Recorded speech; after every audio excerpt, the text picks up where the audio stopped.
Good morning, good afternoon, good evening, and good night, and welcome to Morning Brew. Wherever you are, whenever you're listening, I do hope it's a good one. And yes, today is January 6th, 2022. I would like to welcome everyone listening today. Let's start out in the chat. And I do want to apologize for those of you who were in the chat over on the e-news. I typically just read out who was in the chat and send a greeting. I don't actually read the messages for time constraint. And 47 Yorktown says, hello from Eastern Canada. Professor Brady Speck says, locals at the 8. Eric Sandra says, good morning, Captain Trek.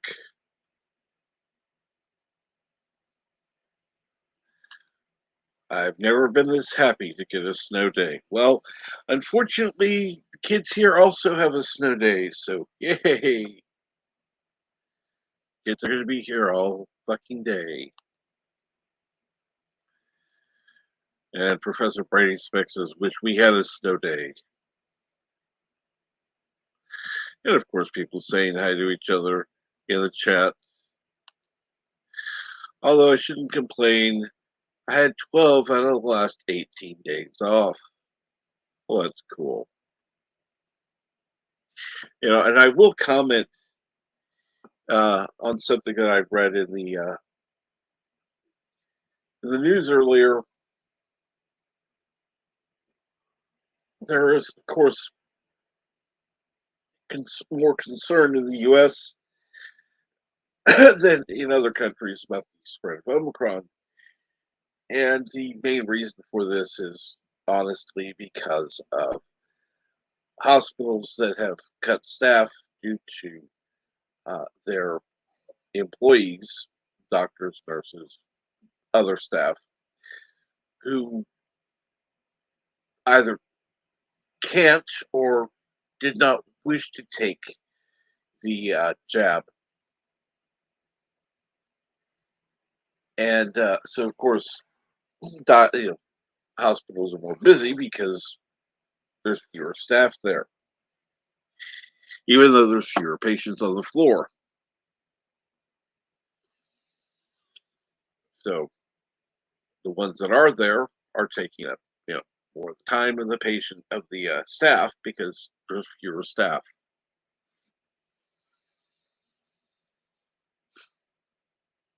But I don't usually get into the news stuff on here because I don't want to talk about it on here. And let's see here.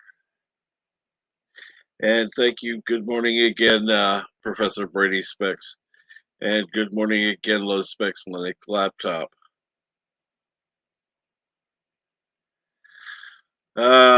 So yes, here we had some snow. I don't know how much.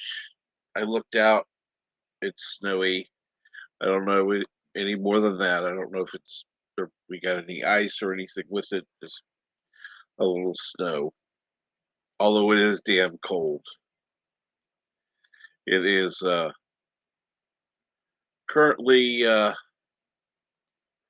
13 degrees Fahrenheit, which is probably the reason why school was called off more than for the snow, is because it's so damn cold. Of course, I remember when I was a kid, that would not have been an issue. We would have gone anyhow. Um,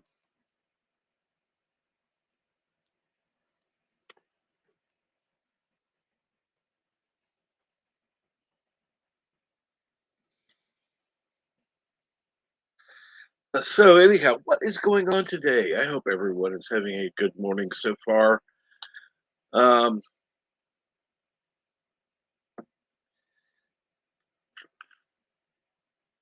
yeah, get this out of the way.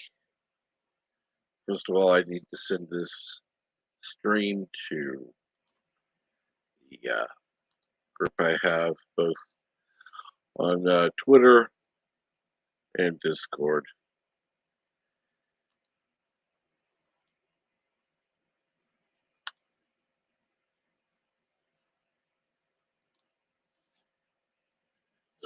There's that. And copy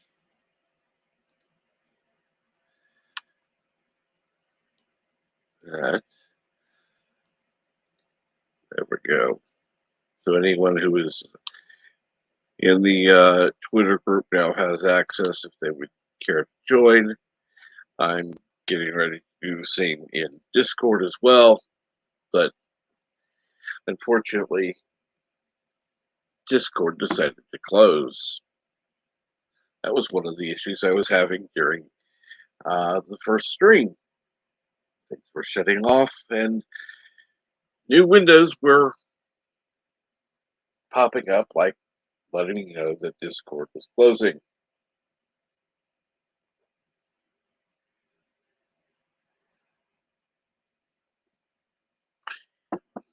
So, needless to say, while I wait, I'll simply see what's going on in the chat.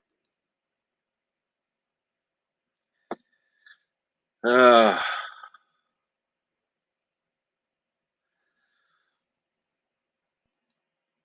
and Eric says, I see Professor Brady Specs. Thanks for serving the public. Love libraries. Love libraries. And yes, it's a whopping 3 degrees Fahrenheit here. Yeah.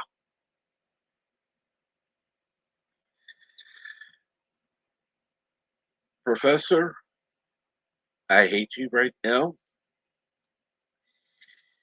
It's about 35 degrees Fahrenheit here. At least it's above freezing. That's all I'm going to say. Now, it's cold for sure, but it's still above zero. I mean, freezing, whatever. Um,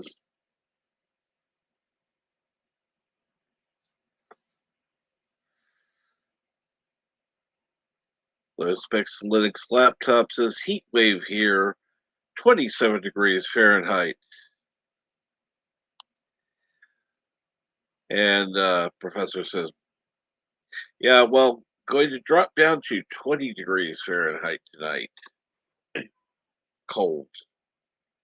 Too fucking cold. Thank you, no.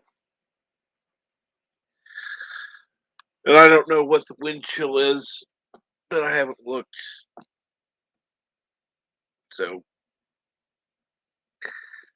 now that Discord is up and running, I'm going to go to my folder. My GURP, excuse me. Get rid of the one from yesterday.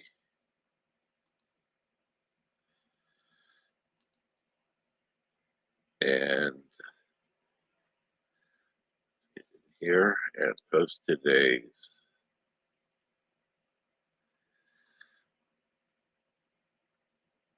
First, we have this. Really? Somehow I had muted the tab in StreamYard. Anyhow, let me get back to the Discord thing real quick. Paste. There we go. And then we'll put the StreamYard link in there as well.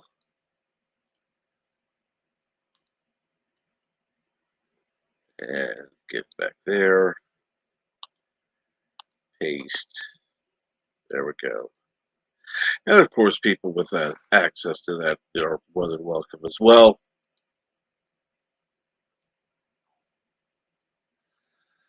Uh,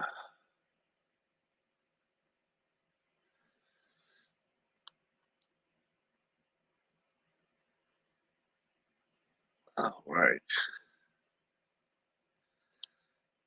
So,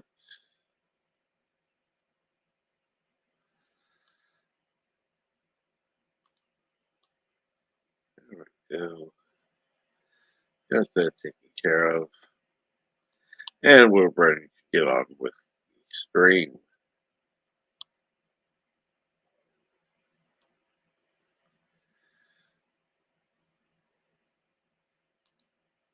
Thank you for looking that up. Professor Brainy Specs, -4 degrees Fahrenheit, wind chill at Kansas City International Airport. Or is it the downtown airport? I don't know which. Uh, get back to here. And good morning, Jason Price, who says we have similar issues in parts of Canada for healthcare workers and the jab and hospitals too. Yeah, exactly. Uh, good morning or good afternoon, Mountains of Elysium. I hope things are going well with you today. I'm glad you're able to stop by and give the stream a like. Always good to see you in chat. 47 Yorktown, about 38 degrees Fahrenheit today. All the snow is gone, but uh, getting a storm Friday.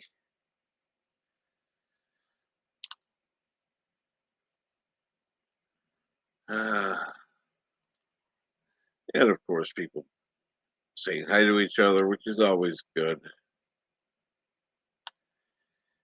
Professor Brady Spick says, I remember walking to school when it was -16 Fahrenheit and the wind chill was about -30. Yes, I do too. In fact, at one point, I was going to school early because of the damn cold. Um, and at one point, the uh, janitor,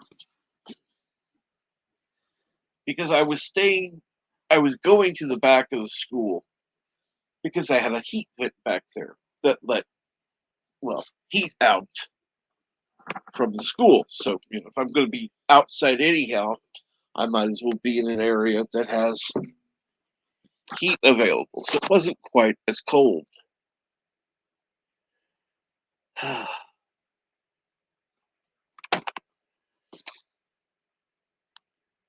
Jason Press says 47 Yorktown. Is it really going to be a storm? Last night it was still pretty tame looking snowfall out there for us in south of the province.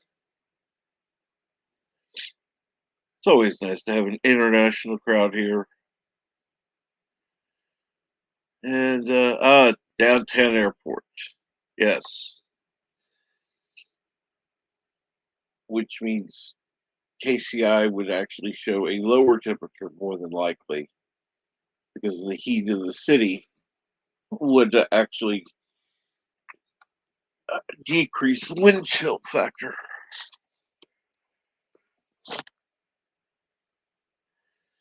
And I only say that because I know Kansas City well enough.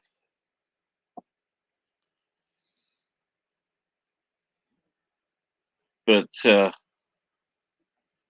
it's always nice to know how crappy the weather is. No. uh,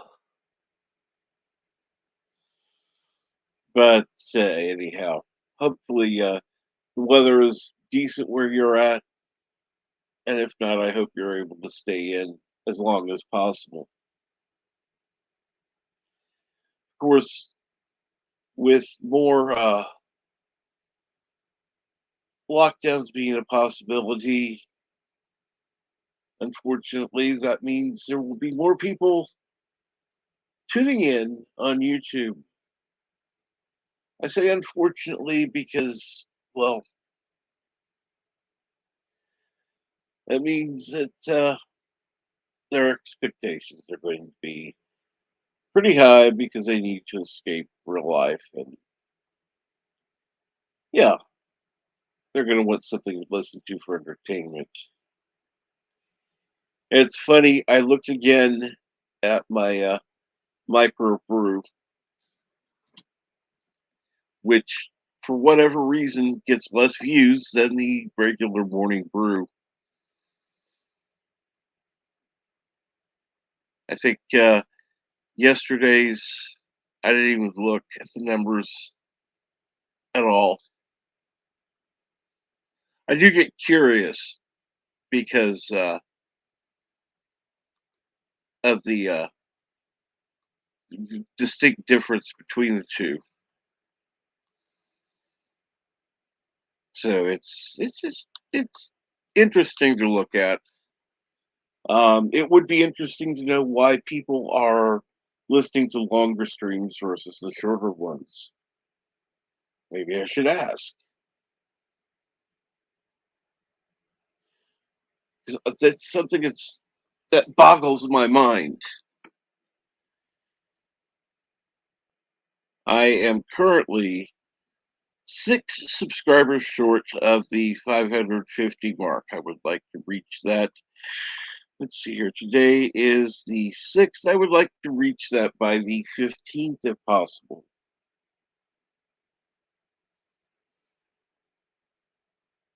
Just to have the 6 added subscribers so I can actually say I have 550.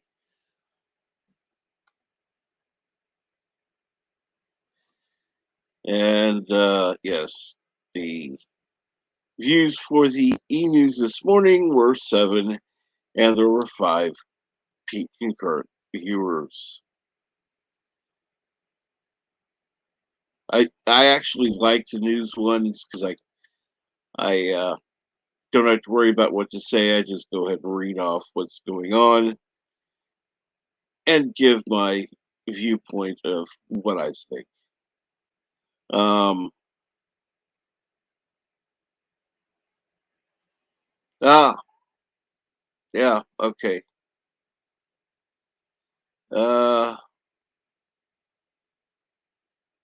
there were 138 from yesterday watching the morning brew, including this analytics overview. 9 views after the stream was over.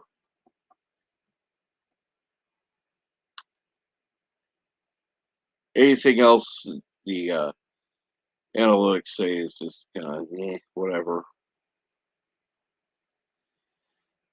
The microbrew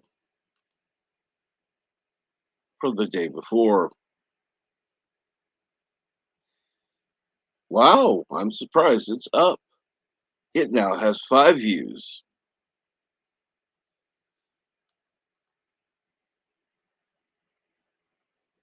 But again, it has less time watched, and I don't mind. It's just I'm surprised by it all. Let's see here now. Okay. Uh, ah,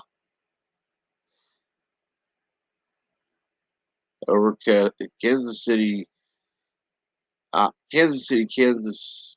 Okay, Kansas City downtown airport. Excuse me. 5:54 a.m. Overcast, 12 degrees Fahrenheit, -4 degrees, wind chill. Ah, KC International, 11 degrees Fahrenheit, -4 degrees, wind chill. Cool. That's actually cool. Um, Being that the downtown airport is within the city, and the Kansas City International Airport is further out, so it's actually probably warmer there, considering the same temperature in the city versus in the um, outskirts.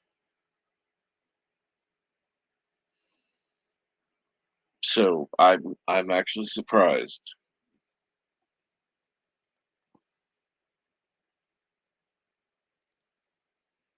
Yeah, let's get back to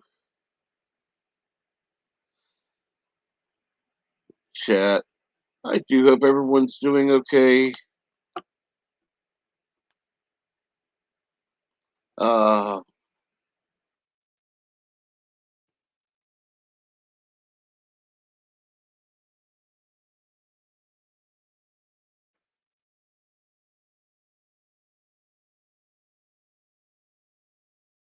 I was on a live stream last night, and you get back to the Twitter crap because that's where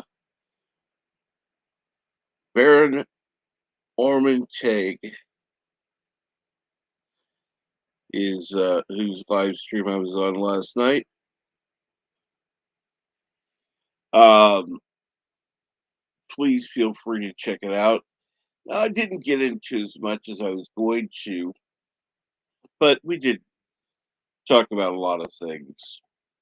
So, and he does want to have me back on some at some point. Um, of course, Deej was in the chat, and I suggested that he have Deej on at some point because I think Deej would make a good guest. Uh, and to help celebrate the day of school for Alexander. Listen to me very carefully because I'm only going to say this once. Coffee. Black. Coffee. Black. While I've got your attention, there are... Coffee first. Well, this mentor would like another cup of coffee. I'm just gonna have to give up coffee. Want some coffee? If I'm not mistaken, that's your third cup this morning. Fourth, and on a day like today, it won't be my last. Coffee. The finest organic suspension ever devised. Commander, set a new course. There's coffee in that nebula. There you go, Arabic. I hope you like.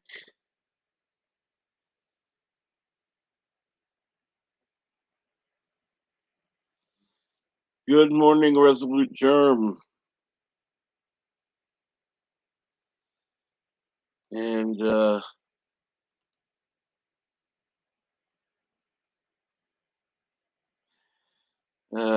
Jason Price says I should turn that into an alarm sound for my phone.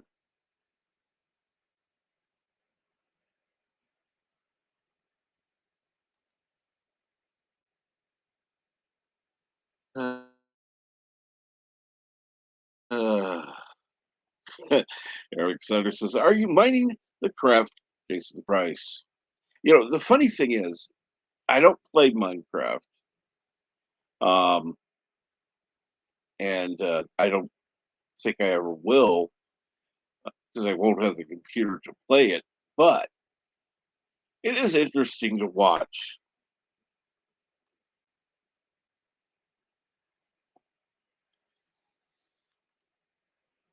It's official Captain Trick. Thanks.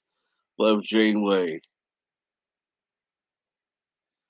Yes, there's coffee in that nebula, or so they thought.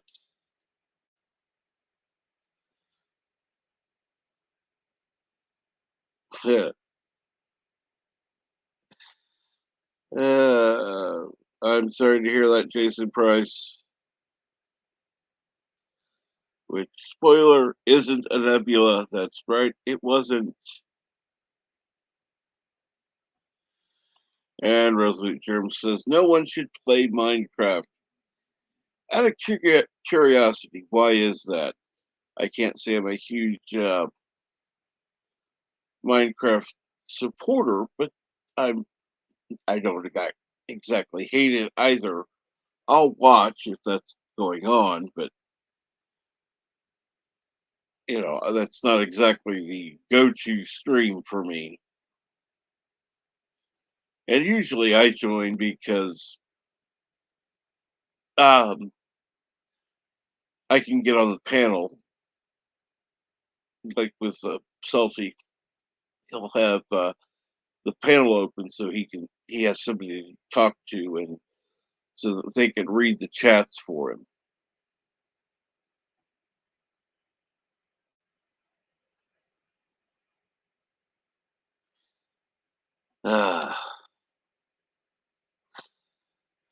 So, anything going on with anyone today? Because I know being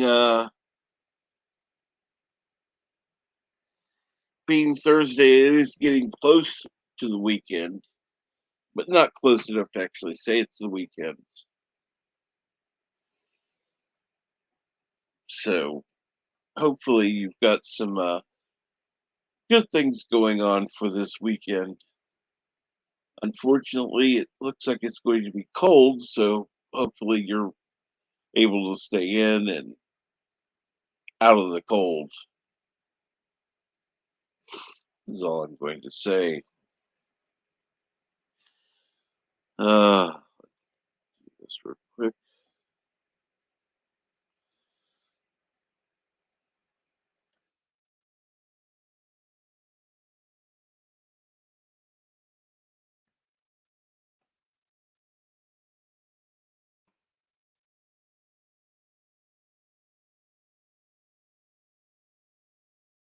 It would help if I could spell correctly.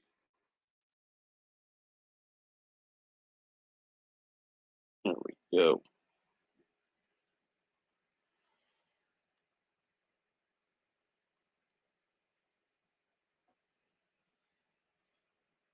And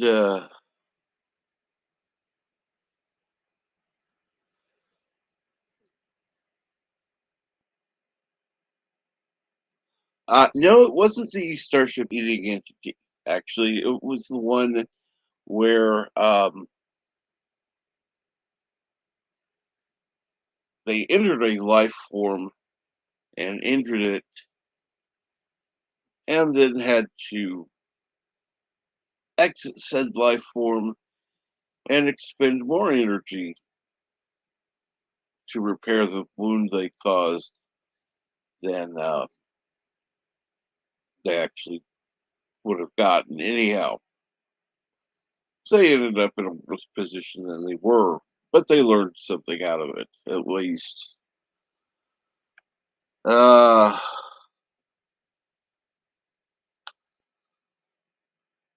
Surprise says, well, for me, looks like I get to accelerate my work on the community Minecraft server, so that will be fun, at least for me.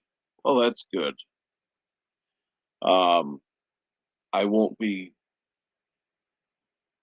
joining that because I won't be playing. I wish I could, kind of, but I don't think that would be, I don't know. Like I said, my computer, I don't know if it would even run it. If it does, I don't know how well it would, and yeah.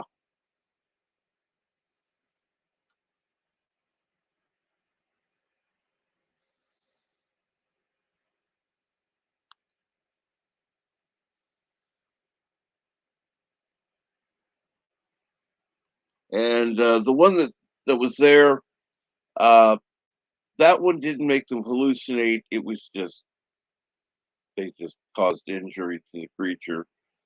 The one that you're thinking about happened later on, um,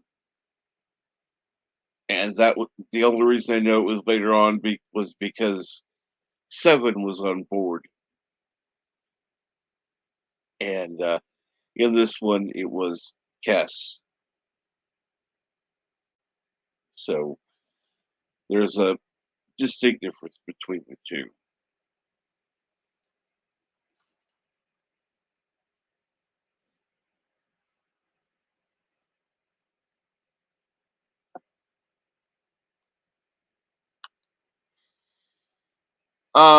Was it Naomi? I don't remember. I know, Seven and the whatever that ship captain that beamed over helped. But I think, yeah, you're right. I think Naomi did as well because she didn't care about Earth. Earth wasn't her home. It was Voyager. Voyager. So, they were fooled by the visions of Earth, and they weren't because Earth was not important to them as much as everyone else.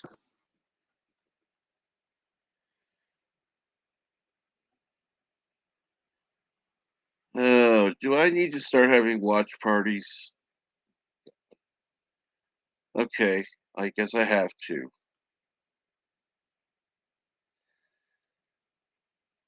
Uh, I see that nobody has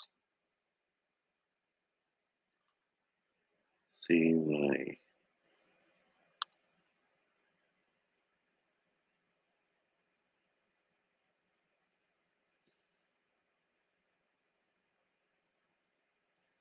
Let's see here now. Awesome. Thank you, Mountains of Elysium, for tweeting out to join the chat. I am going to go ahead and open up the panel. I normally don't on Thursday, but I will today because apparently everyone in the groups is not able to join.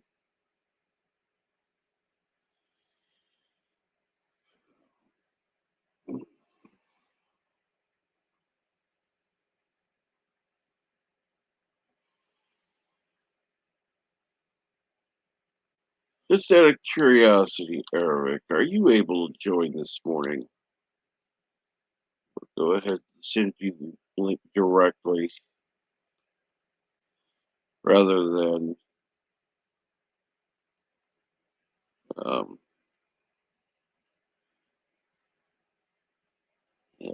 really.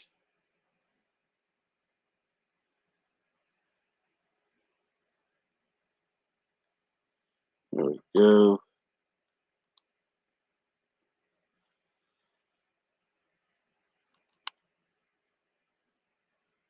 And of that. And there we go. Eric, you now have the link to join the stream if you would care to on the StreamYard side.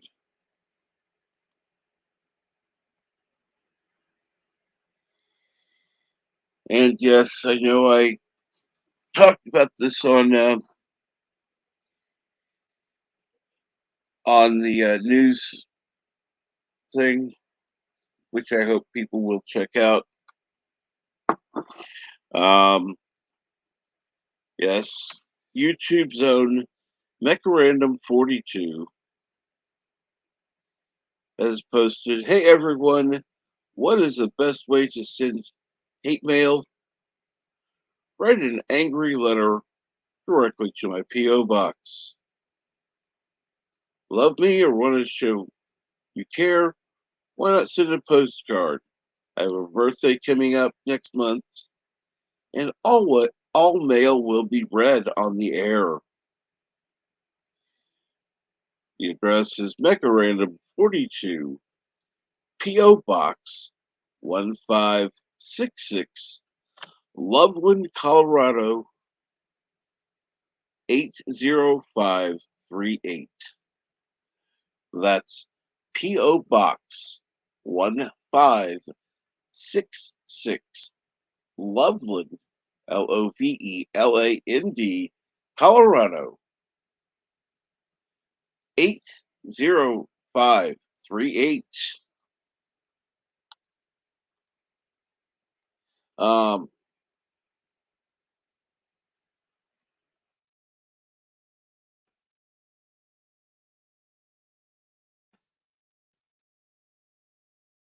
I don't know if anybody's going to send love or hate messages to her, but hey, she's asking for it, and she's got the P.O. box. Why not? Uh,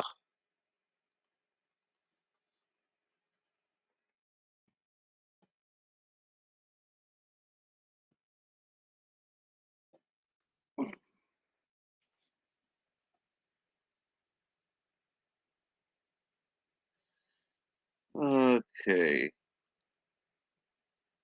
Oh no, no, no, no. Resolute Germ says Voyager watch parties could be fun as long as you skip threshold. No, no, no. Remember, Resolute Germ, the correct term is the Emmy Award winning threshold because it did win an Emmy. Of course, this is back when Emmys actually counted for something. Because, yeah, the Emmys are being postponed for however long, and nobody really gives a shit. Because back in the day, people were, I don't know, acting and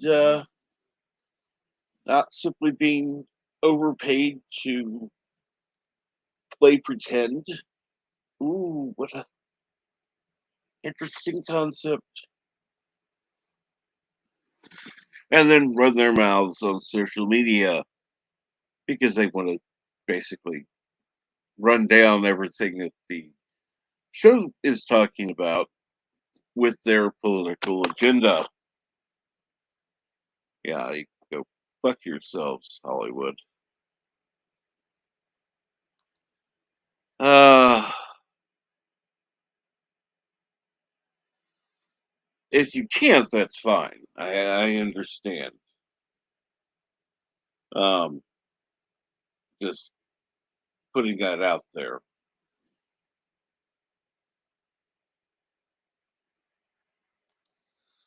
And yes, I agree, Resolute Germ, that is going to get some interesting submissions and probably a lot of hate letters.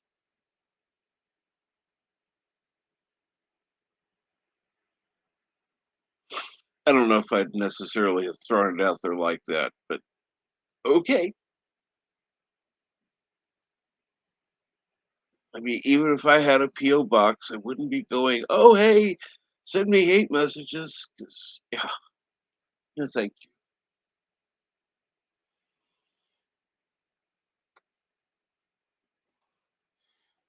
And yay, Kronos is here. Awesome.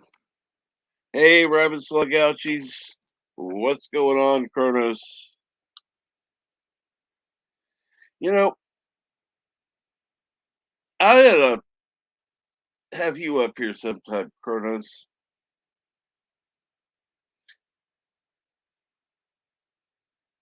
And yes, hashtag threshold,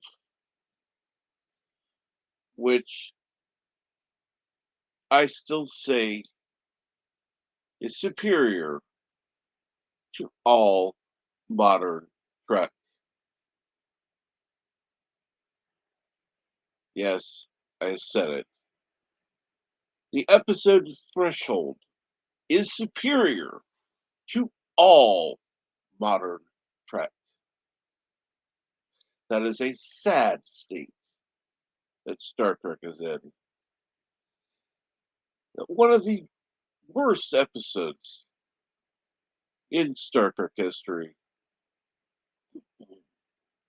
is actually vastly And I do mean vastly superior to what we have available now.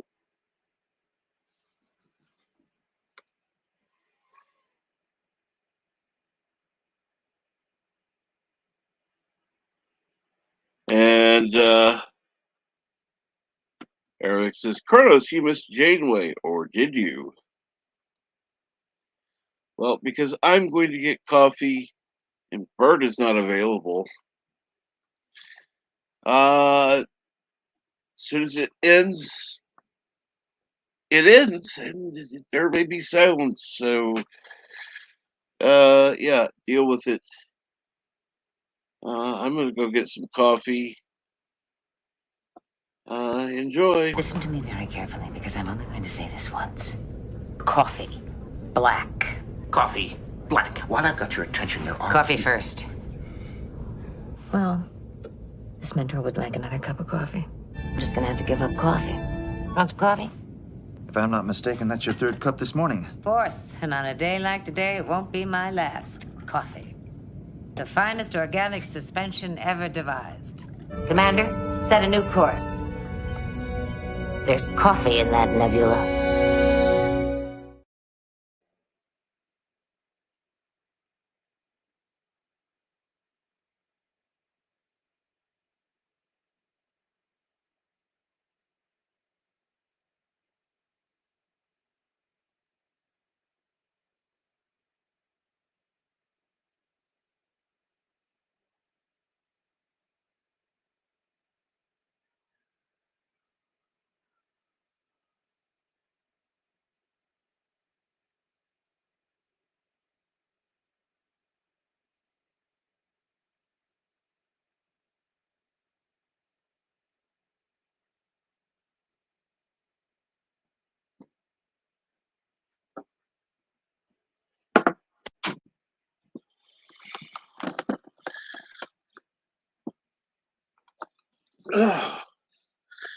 There we are. I'm back. I don't know how long it was silent.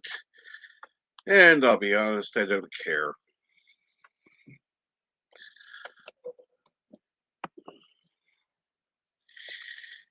And yes, Kronos, I know that the clip is over.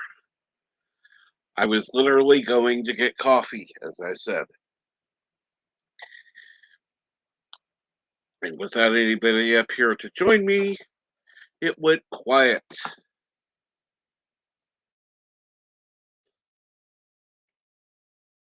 So,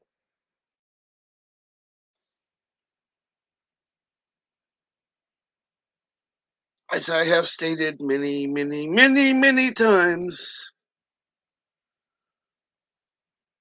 I need a co-host. Of course, there are people that say, "Oh no, you don't need a co-host. You can do it on your own." Bullshit.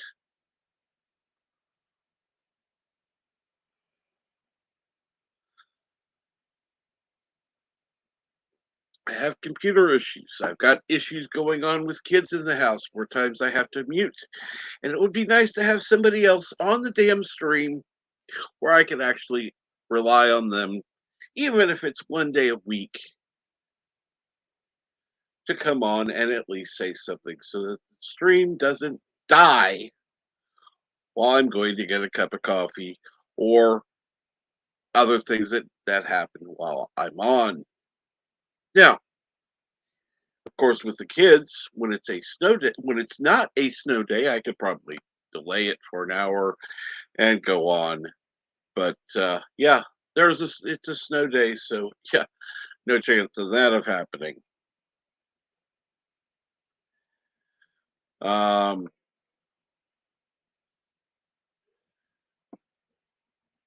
Carlos says, I don't want a mic. I know you have them, you just don't use them.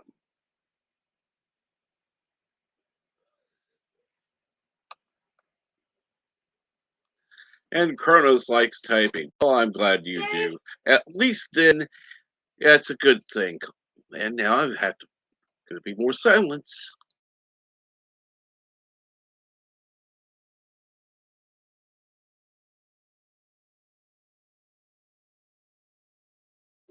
There we go. got that taken care of. And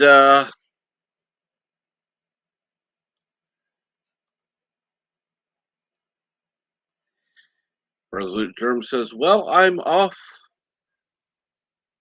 to talk my way out of being fired. Wish me luck. Why are you being fired? Wow. Get me with me on that, Resolute Germ. I'm really interested and worried.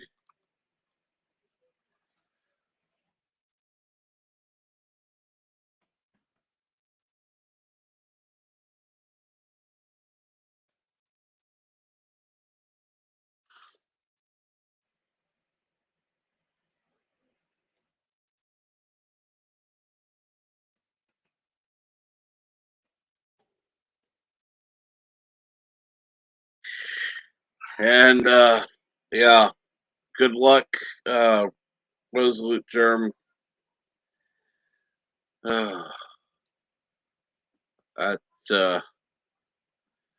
yeah, get with me on that later. I want to hear what's going on. That just seems uh,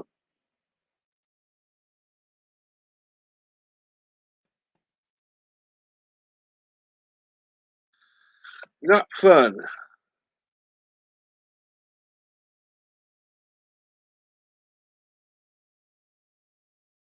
And Eric Sander says, Captain Trek, can you drop the link in the chat, please? Oh, yeah, I forgot I mentioned that before. I sent it to you on Twitter, by the way, but I'll make an exception and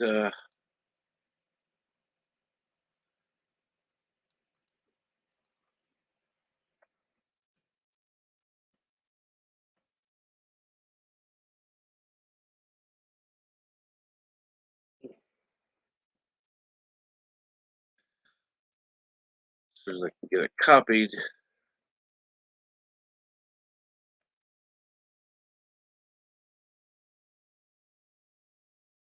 Here we go. Bruno says that didn't sound positive. Really? You're not fucking, you're not fucking letting me post the goddamn thing. Really? Okay. Fuck YouTube. I mean, this is getting me. This is actually StreamYard that's being a bitch, but still. All right, there we go. Post. There we go. Now I have to go on the YouTube side and pin the message and hope to God that only people that are actually wanting to be on and follow some minor uh I don't want to say rules, I just want to common courtesy. Common courtesy would be nice. And good morning, Raquel. How are you this morning? You are more than welcome to come on this morning.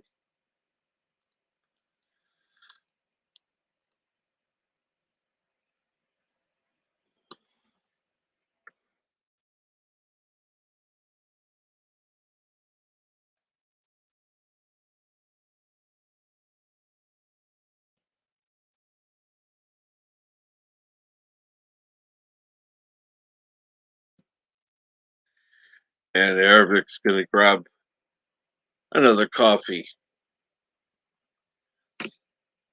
And so needless to say, I'm having my coffee as well. Uh,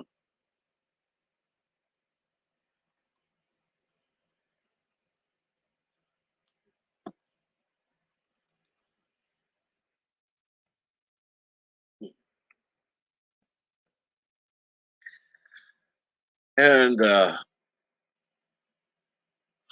Raquel says, Captain Trek, I just got up, so I'm a little, excuse me, I am a little tired. Well, I'm sorry to hear that, hell. Don't worry about it. Just throwing it out there.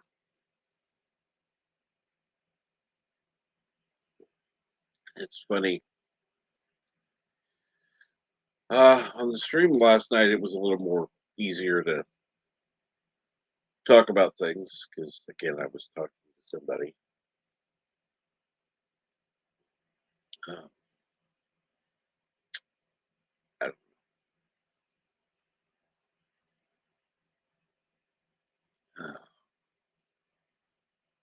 it's funny because, like I said, people watch when it's longer, and so they obviously want longer streams, but nobody wants to come on. I don't know.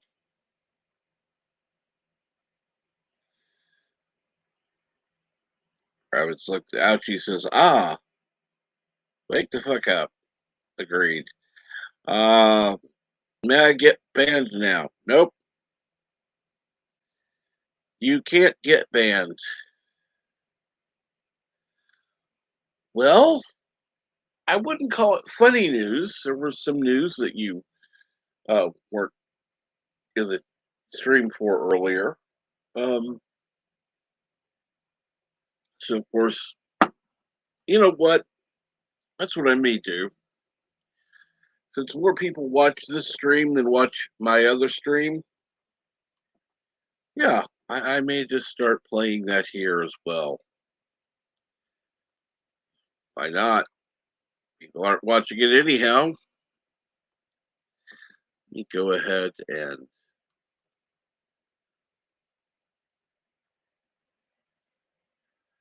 open that up.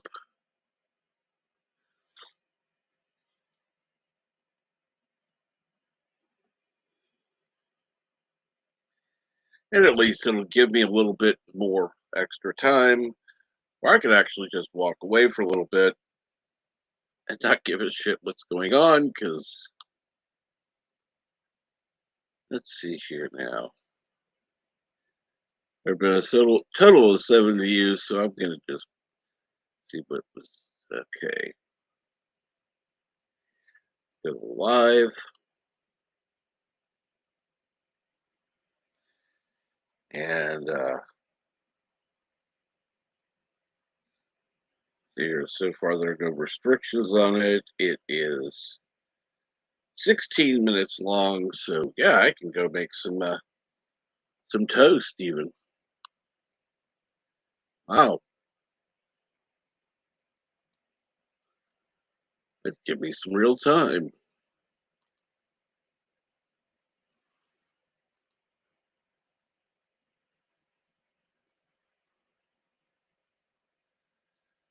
Well, I'm glad you're here now, Kronos. I really am. Let me go ahead and open that up.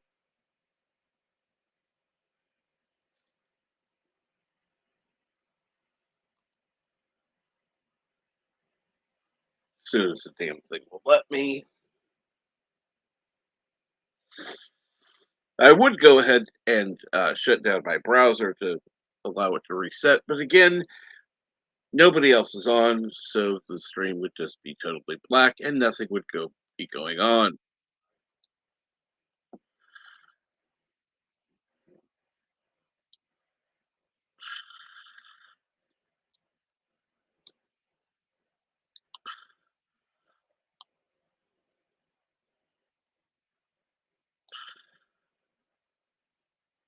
And for some reason, uh, God damn it, now I can't.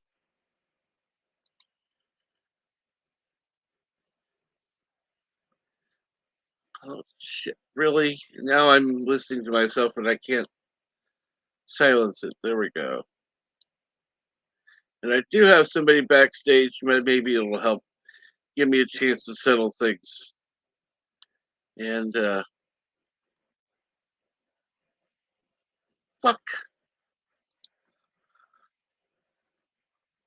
that won't work. Now I'm hearing myself in stereo. from the earlier stream, and I can't end it. I'm going to add Alexander and hope this works. Good morning, Alexander. Good morning, Captain. Can you hear me? I can hear you fine. Awesome. Do my earbuds sound okay? Yes. Cool. Thanks for inviting me on today. Oh, you're more than welcome. Oh, Uh, for the love of God. It's a good day. It's a snow day, so no school and work for me today. Awesome. And after a day like I had yesterday, it's very welcomed. Come on. Okay.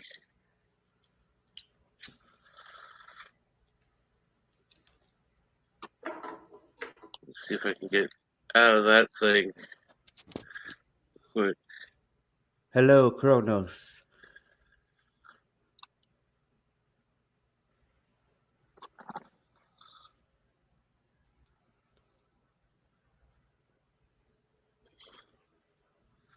Okay, lovely. I shall be kept back. Alrighty, Captain. I'll Just try keep to. talking away, and Yes, sir.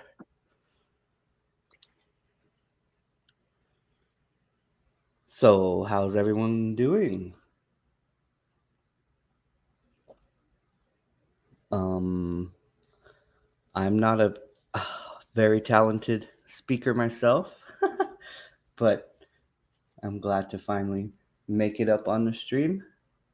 Got my coffee, smoking a few stogies, trying to keep warm. It's last time I checked, it was 3 degrees here in Denver, Colorado. Let's see what it is now. Still 3 degrees. Just glad I don't have to go brave the snow and cold because I'm from Texas, so not really used to it. And greetings to the random menace. Hello to the future.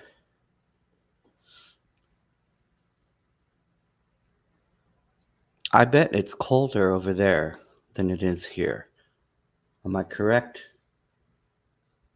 future man? Is Sonder a Vulcan? Well, I'm half Vulcan. I'm not sure if it comes from my mother's side or my father's. They won't divulge that information to me. They apparently are sworn by an oath. It's top secret. But there's some reason for my eyebrows and slightly pointed ears.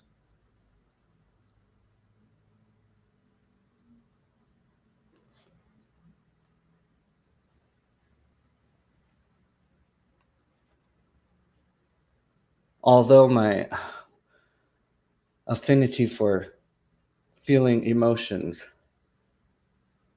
uh, makes me doubt that, and that is fully true.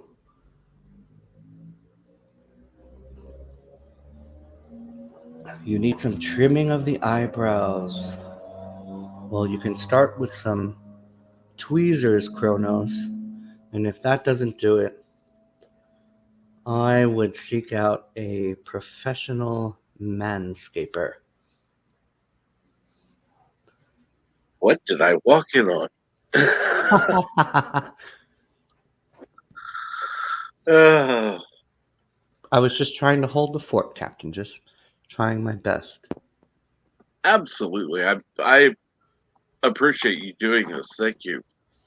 You're welcome, Captain. I meant to come on New Year's, but you weren't going to have a stream and then you had a stream and it was just a weird day.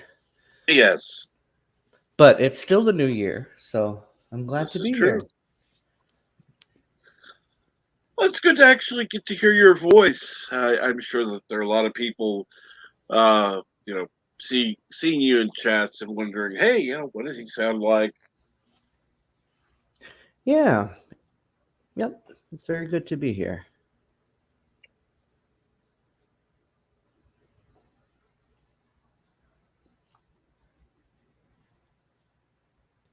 So, just out of curiosity, what initially brought you on YouTube? Well, just like anyone else, I got on YouTube just to listen to music mostly, and never really watched any live streams until good old vid happened. I ran into Salty first, Mm-hmm. and he was mentioning some guy named Birdo Prey 5, and started watching Bird, and from there, the rest is history for me. It connected me to you and everyone else here, so it was actually a very cool thing, and it actually helped me out very much because I was stuck at home, still working, but virtually, and it was very nice to have a community of people on YouTube. I never really considered that until I guess that was what, 2 years ago? Yeah, Yeah, so it's pretty cool. absolutely. I love it. Part of the for me, um, it started because I'd had the surgery, and Hmm. so it's like isolation. So it's just like, okay, well, I need some contact with people because it's not happening in real world. Hmm. Uh, and yeah, I did the same thing, but I was in the hospital when I first. Of course, this is going into what I talked about with uh, on the live stream last night. But I first found out about live streams in 2019. I watched videos because I was looking for Star Trek stuff, and Hmm. Salty came up, of course, Andy Trekker at the time. Oh, I have to make a correction. Before Salty, though, I was also looking up Star Trek stuff, and Trek Yards was the very first uh, broadcast or podcast that I watched. From there, he mentions formerly Anti-Trekker, and then that's where the ball got rolling. So, and Well, there were two I found before Andy Trekker. Well, oh, actually, he came up as a suggestion, but I didn't like the name Anti Trekker I because didn't either. it's like, this guy's gonna be some kind of idiot who hates Star Trek. Mm-hmm. Um, so then I saw Lore Reloaded. It's like, okay, so I don't have an issue with that. We listened. He was talking about Star Trek. Of course, this is before New Trek was really going on. So, yeah, he was talking about uh, next generation stuff. So it was all positive, and like, okay, I agree with him. Keep going. Then he mentioned some other people. Um, Anti Trucker was one of them, and it's like, okay, wait a minute. He's talking about them. Maybe he's worth checking out. Yeah, it took me about one stream to go through Anti-Trekker or Salty Trekker, before I Mm-hmm. realized he was just being salty with his name. Oh yes. But I heard some good news recently that you're going to be able to get your surgery done sooner than later. Is that true, Captain? It's possible. I have an appointment next Thursday to have a surgeon look at it, look at the wound, and see what he thinks. So from there, I should find out when surgery might be possible. Well, that's great news. Best wishes to you, Captain. Yes. So if I'm not on, I mean, I'm going to let people know before I have surgery. Of course. But yeah, go ahead and watch a couple of the old streams while I'm gone. If I'm gone for a few days, you know, Will do. Will do. just kind of keep the numbers up a little bit. Yep. But I find it funny. There were times, I had to take off because of the pain level. Yes, that's And understandable. so it's just like I still have like 30, 40 views where normally I have more, but still, that's a lot for not being on. Yes. Yes, indeed. Did someone just snort? Says Kronos. I'm not sure. I didn't. I didn't intentionally, but again, I'm glad I'm glad that my earbuds work. I was a little worried about that because I don't have a professional setup here. I've been meaning to get a good mic or a headset like you suggested, Captain. Hmm. But just saving up, I'm new here in town, here in Denver. Just started up a new job here. The rent is significantly higher than where I come from, Right. and the cost of living as well. But so far, it seems worth it. I just need to get on my feet, and then I'll try getting a mic, and maybe I'll even set up a. I do have a green sheet, and what is the word for that? Where you project movies. Hmm. It's an Uh, old, yeah, it's an old family projector slash movie screen, like a mini one, kind of. cool. So one day there might be a face reveal.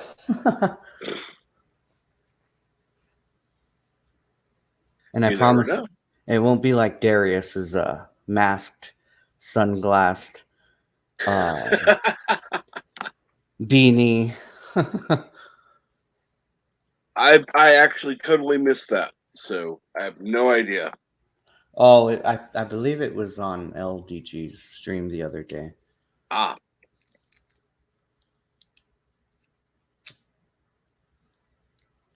So you were on a stream last night? I guess I missed it. I usually look out for stuff like that. I did post it on Twitter, but that was like I said, it was last night. Um, Was it one of your streams or were you no, just it was on his channel. oh, Um, get back to the profile. Read some replies. Richie pulled his coffee? Well, Richie, look out for the nearest nebula because you never know. Let's see here now. Uh, The random menace will be right back. He has work to do. absolutely. I will get the link real quick last night.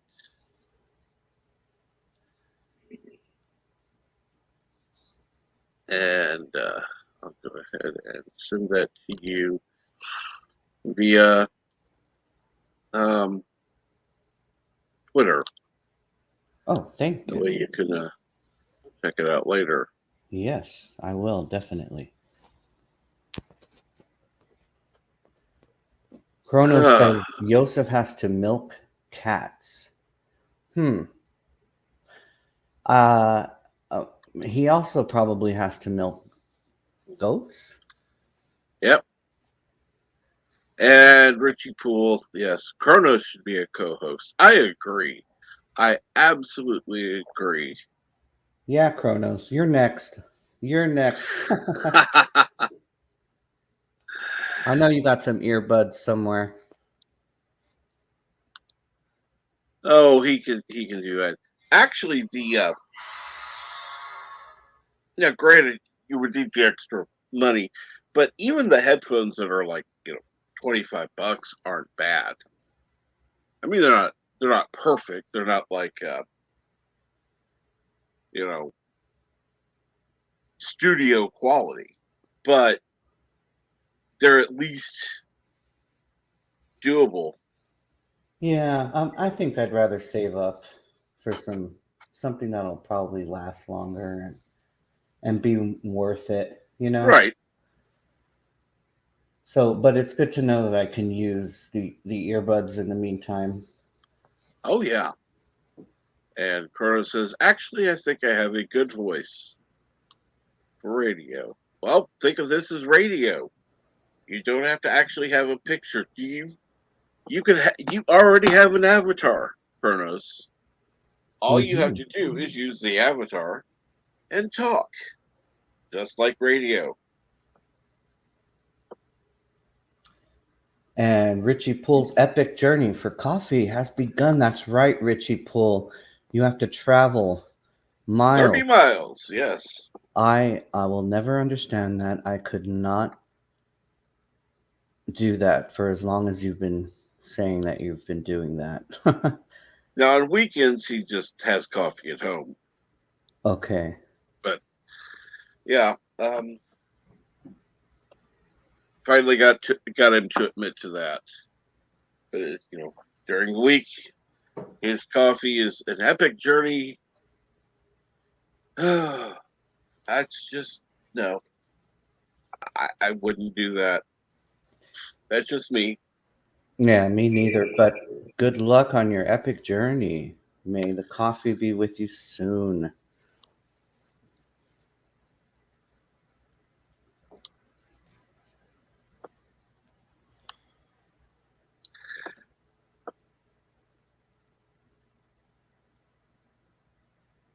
So, by the way, how do you like your job there now? Well, it's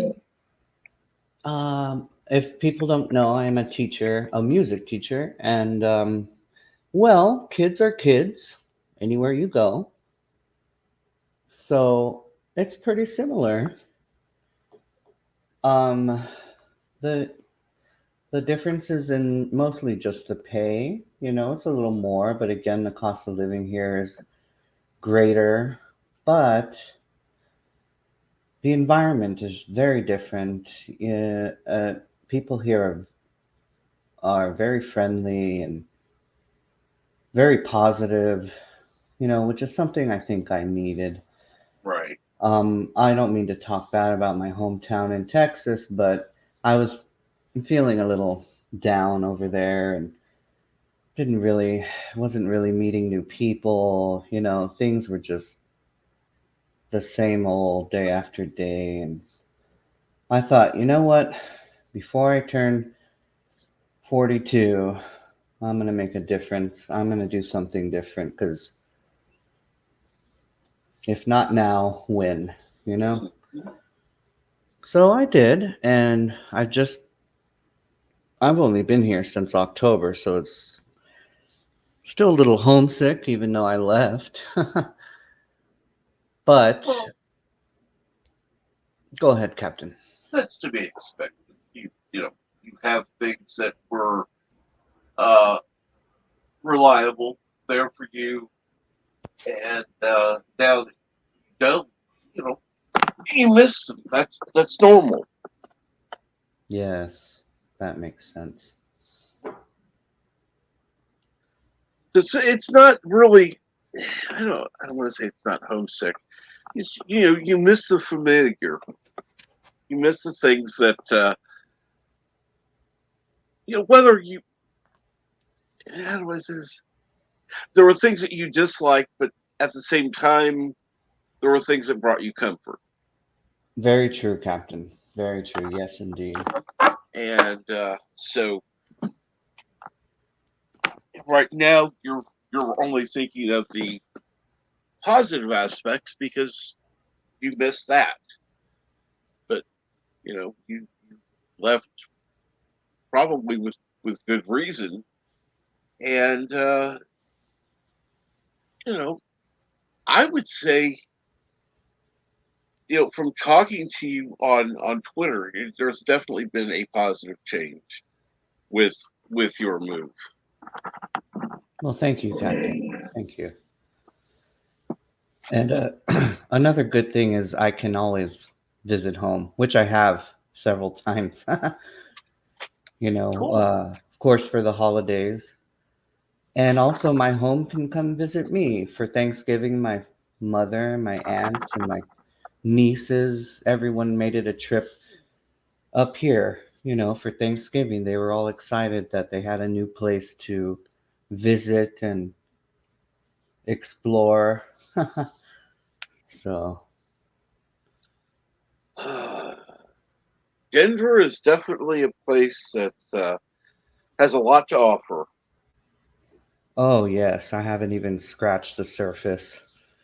Again, I'm saving up money but from what I've done so far, which has been a lot, exploring the city, going to museums, going to concerts, it's just, it's so much more to do than where I used to live. It was a little bit boring. Have Young. you explored any like the libraries and such? I haven't had a chance to yet, and don't let Professor hear me say that, but,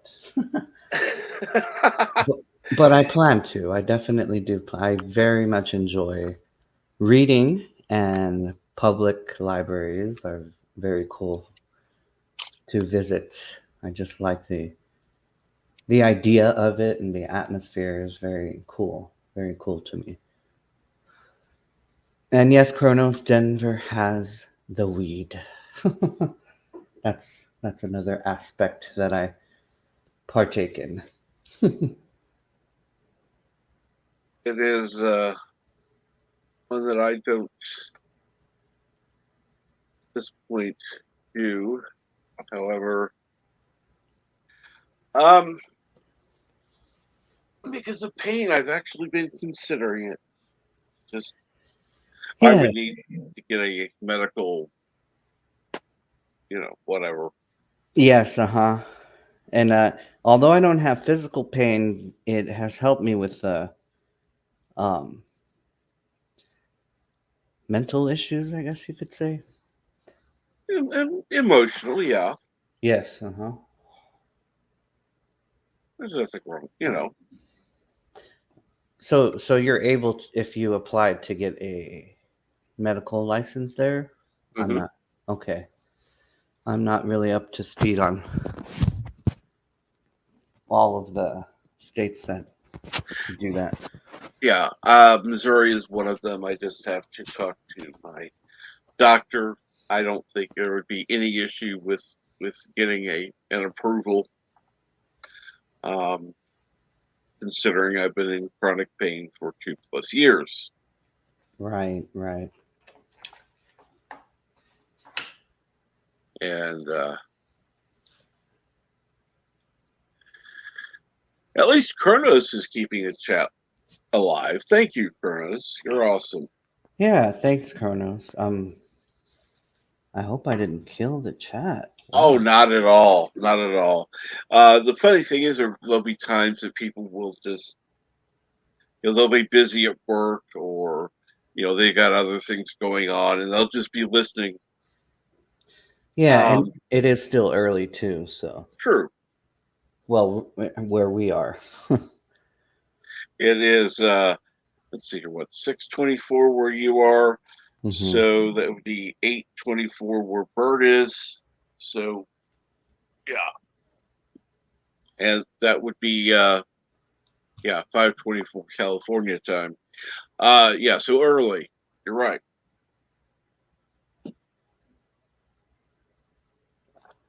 But I enjoy the early streams, especially on days when I don't have to get to work.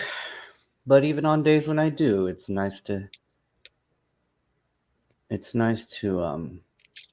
have somewhere to be, a community, and of course it's nice to hear Captain Janeway.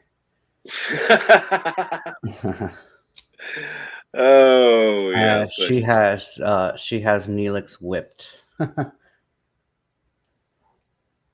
Somebody needed to. Um,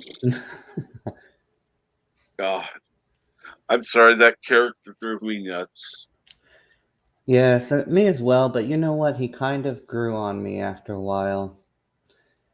I think for me it was his relationship with Tuvok, and wow, you could go so deep into that, including Tuvix, but we don't want to Yeah. go there. But I think Tuvok and Neelix had a very interesting relationship that had an arc to it, or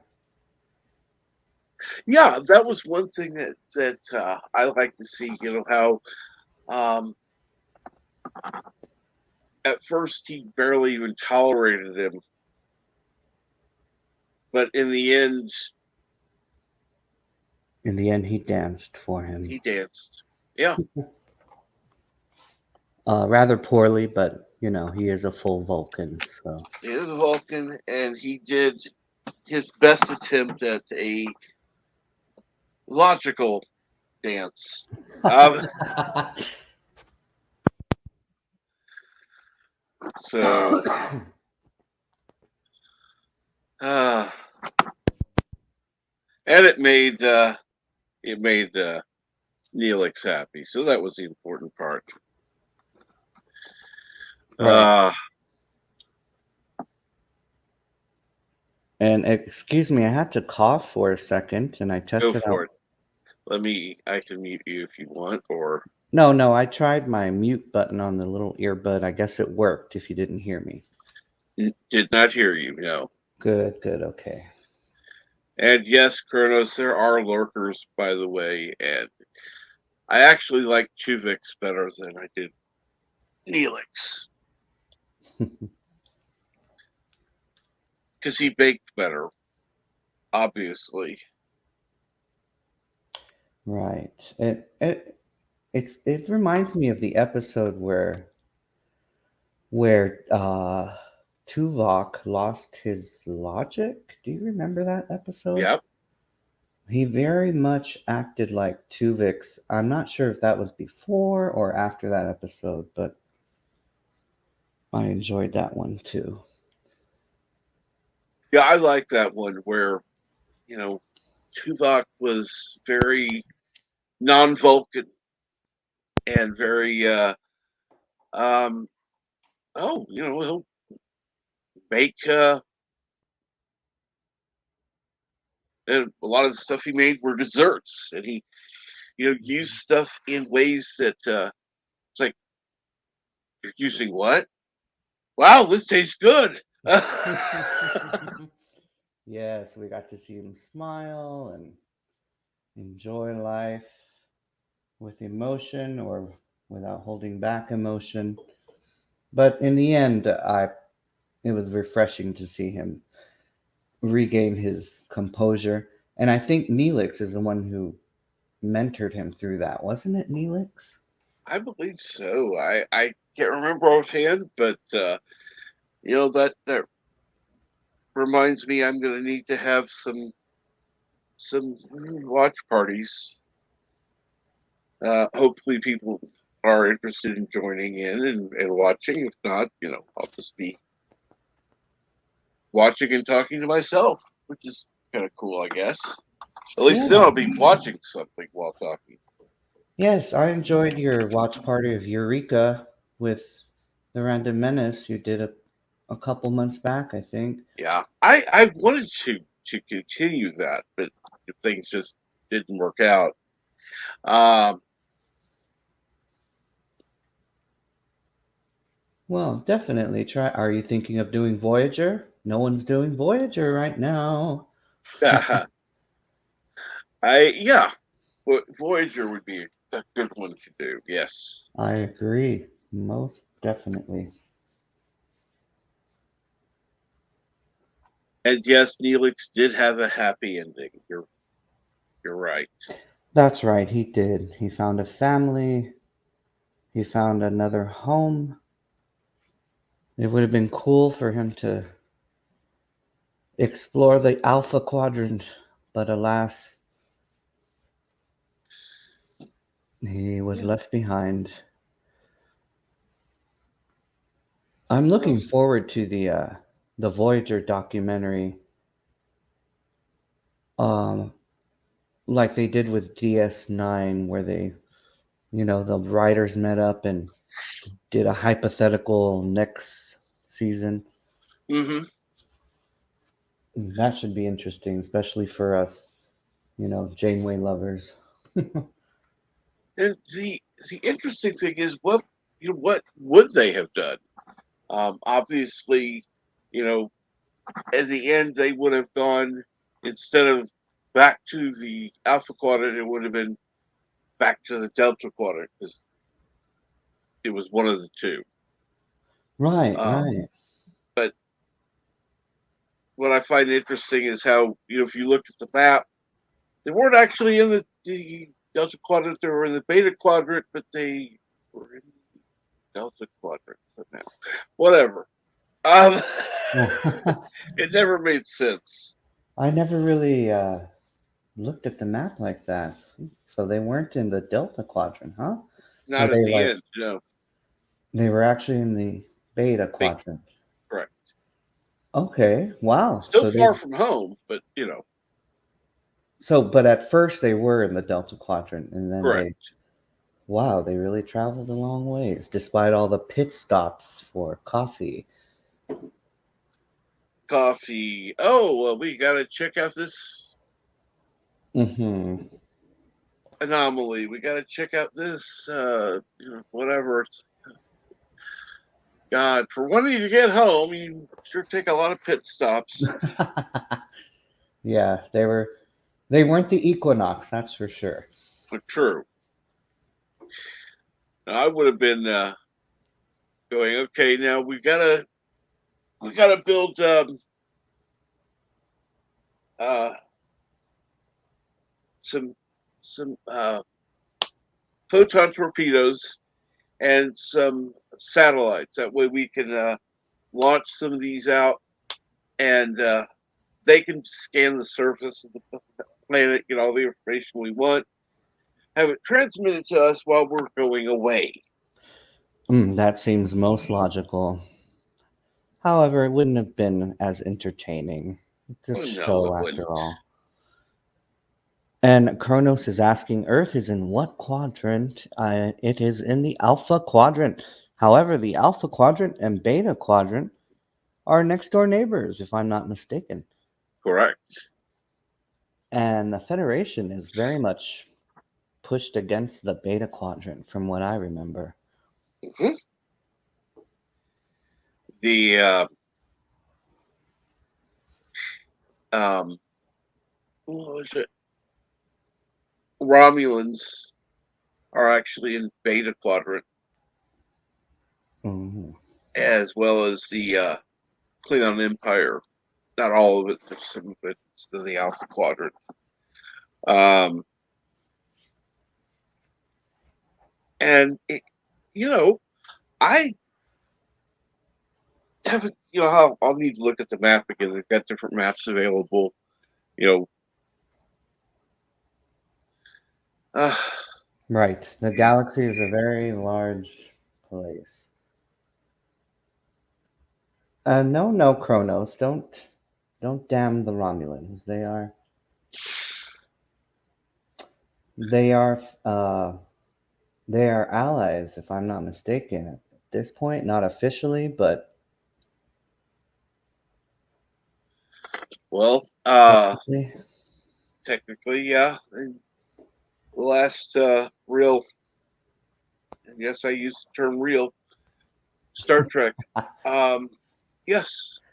I very much enjoyed that. Romulans were my favorite villains of the Next Generation, and it was very cool that the villains became friends. Well, I like the fact that you know, they weren't evil. They were just different. Of course. And, the different ideologies do fight each other, obviously. But they weren't necessarily evil. Of course, there were bad people on both sides. Right. If you Right. remember Star Trek 6, Oh yeah. um, you find out that there were bad Klingons, bad humans, bad Romulans, and yet you had the other side. It's like, no, we actually want this to take place. So yeah, you had people that were interested in making and keeping the peace, and you had those who would rather have kept war going. Exactly. Wow, I never thought about that aspect of Star Trek 6. Thanks for pointing that out. That is awesome.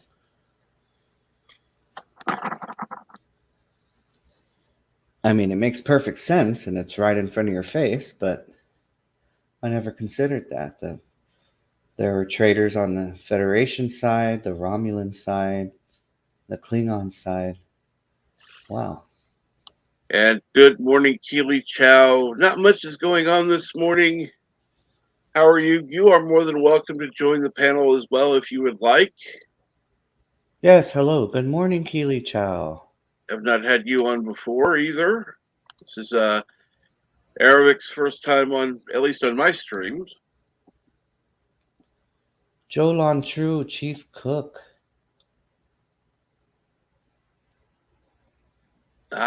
Good morning, Chief Cook. How are you today?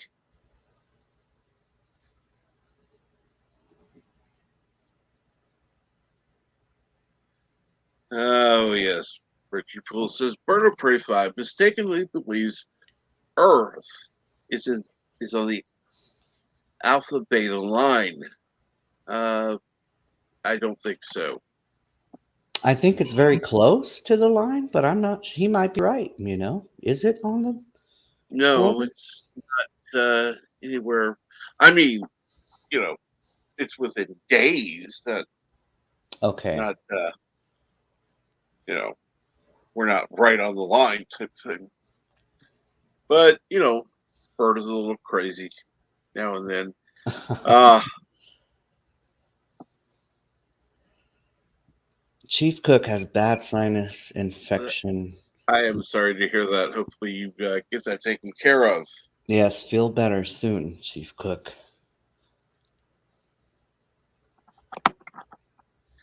I uh I have bad allergies, and when I moved over here to Colorado, it took me a while for my body to adjust to I guess, the new plants here, coming from the Yeah. desert to a very green area.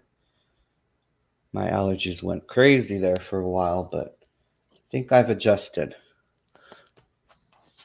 Well, part of it's winter, so you'll have some readjusting to do next spring and summer, where your body's going, what the hell is this? That's very true. Yes, indeed.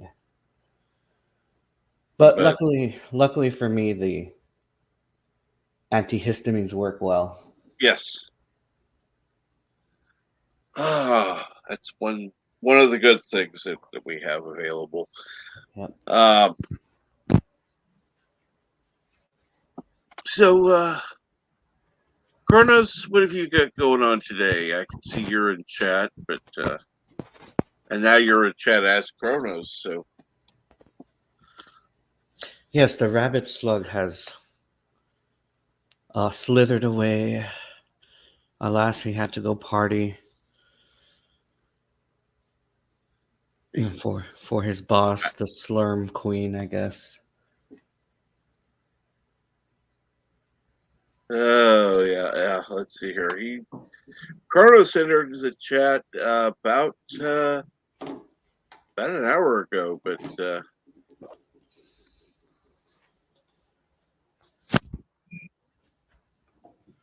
Well, it is time for another cup of coffee. So I would agree with that.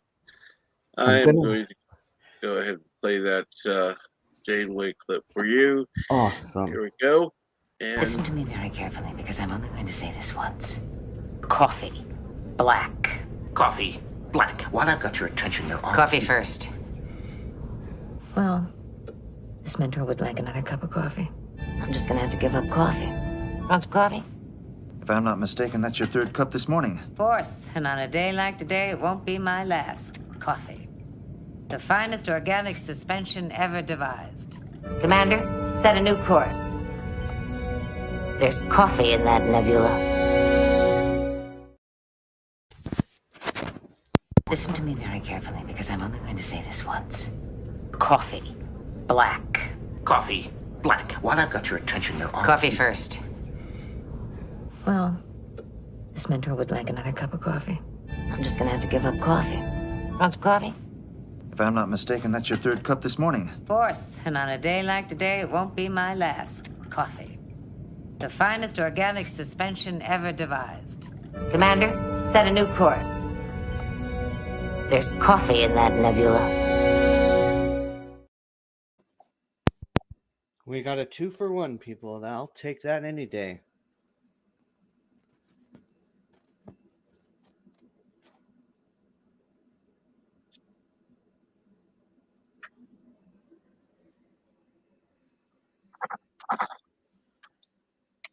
Not sure if I'm muted or not. Can you hear me, Captain? yes, I can. I am back. What's going on? Oh, just turned on the coffee machine to make another cup. Awesome. Let's see here. Coffee again 2 times. Is this a time loop? No, it's not. Uh-oh. And Chief Cook says, I'd love to see Captain drink whiskey or beer. I'm sorry. I know there are a lot of beer drinkers. I'm not one of them. Whiskey, I have no problem with. I don't think they ever showed Captain Janeway partaking in alcohol. Maybe wine? She seems like a wine kind of captain to me. Yes. Be more of a, Chardonnay or, something. Something to go with her burnt replicator turkey she fried one time or something. Yeah. Or roast. Was it a roast? But yes, I believe you're right. It would be a wine. Mm-hmm. Which would kind of pull into the Picard thing. Maybe she could get she could have brought along some Chateau Picard from whatever year. Oh, that's very true. I would have liked to have seen more of a developed story between Janeway and Picard. They are my 2 favorite captains. Besides you, We Captain. can go back and write. We can go back and rewrite history.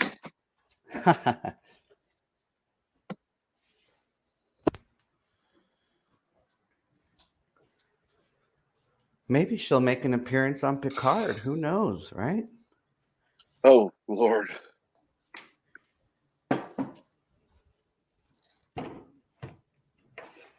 Or at least on Lower Decks. I mean, it's the same time period. Dear God. Yeah, you're right. Okay, Captain. I won't mention those two series anymore. Thank you. The Random Menace could drink with O'Brien. That would be fun. Yes. Oh, no, that would be fun. As long as I can't say her name right now. Keiko. As long as KS. Long as She was Keiko's kind of nowhere a to be bitch. seen. I'm sorry. She was. Yeah, she was, but she was a good teacher, and that I like that about her. Wasn't she a teacher on the Enterprise, or am I? No, she was a botanist. Okay. And then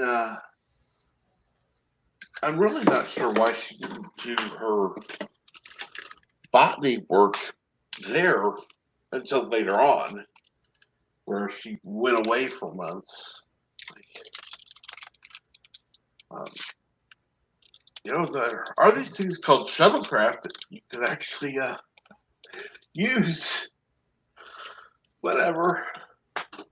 Yeah, and I don't remember them continuing that on DS9 either, but I might be mistaken. And good morning, Joseph. And greetings from the future. I'm sorry, good afternoon, Joseph. Sorry. Greetings. Yes. Hi, Eric. Good to see you. Good to hear you. Yeah, it's 2:45, so but a sunny day, a bit cold but sunny, which is good. That's very nice. Very nice indeed. Keiko was a good wife. She was a good wife when I she think didn't so want to. too.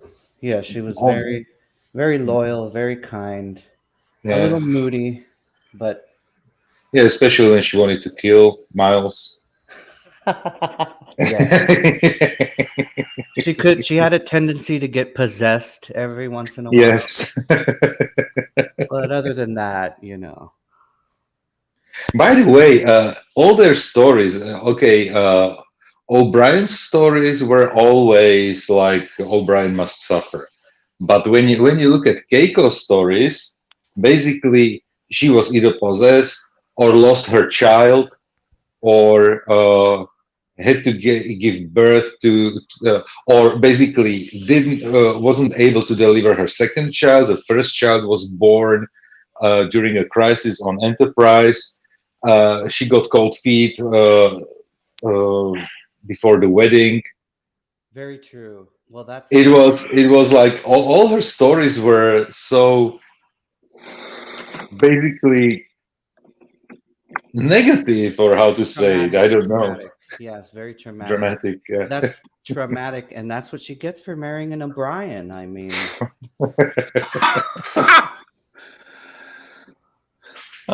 comes with the territory.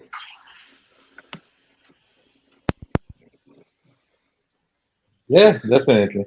And when you think about it, Call Meany, so O'Brien's character had probably, in terms of the duration, the longest run on Star Trek. I would agree. Okay, he wasn't in the most episodes, because in the most episodes it was definitely Worf. Right.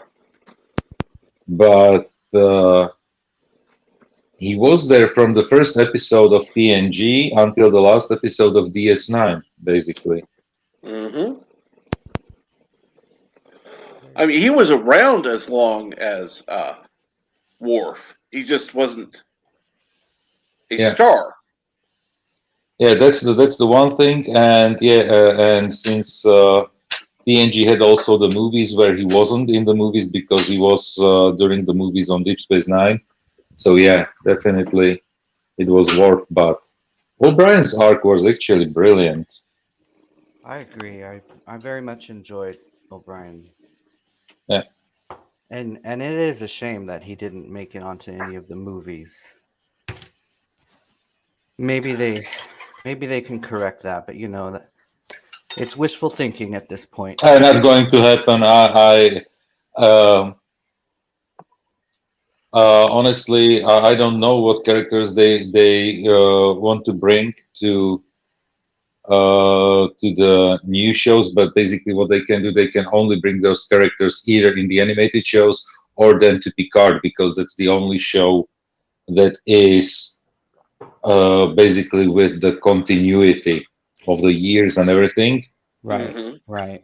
The funniest thing was that yesterday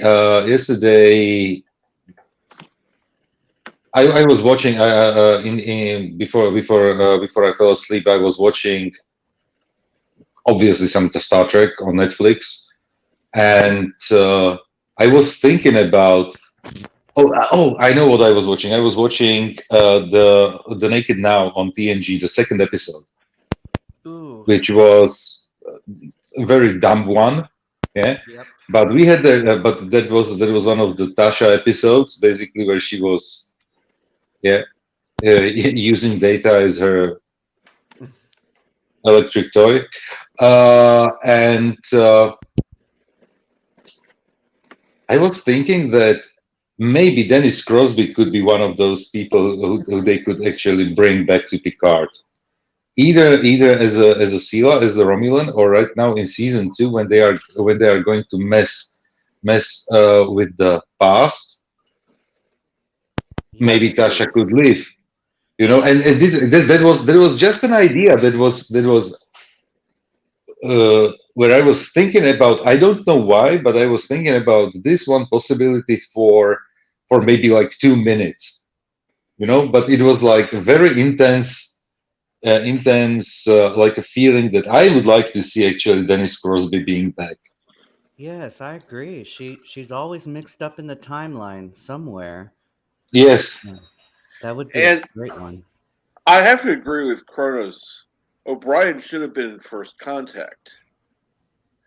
Yeah, he should have been aboard the Defiant. the Hmm. Defiant, yeah. They missed on that opportunity, definitely. But you know what? I can imagine that they were really the Star Trek movies had always the problem that they didn't have enough budget.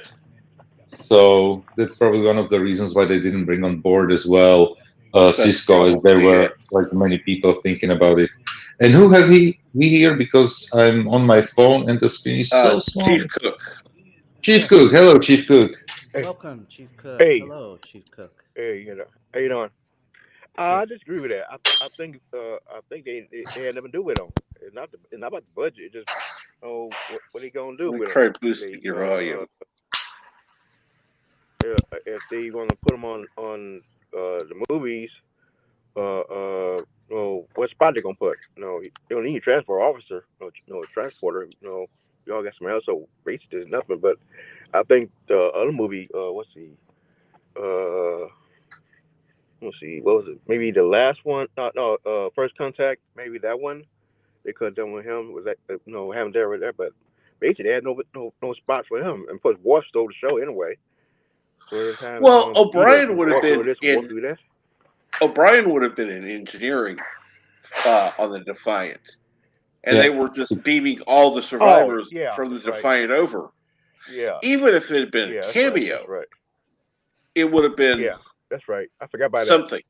yeah. Yeah, Yes, it would have yeah, been very cool. I, But And and then also yeah. I forgot about that. Yeah, I they were forgot about that. probably Yeah, you're true about that. and at that point, Star Trek was so you know ubiquitous. It was on TV. They had two shows. They had movies. I'm sure the scheduling was a problem too. Yeah, and plus, Coney was doing a lot of movies as well. So you think he probably got maybe too busy doing that. That's But true. you know what? Really disappointed all. They didn't put LeVar Burton in TNG. I mean, in DS9 sometimes. I think they should have put him in there once in a while, like a stop in. They help him with the engineering because remember they always had problem with the Defiant engine.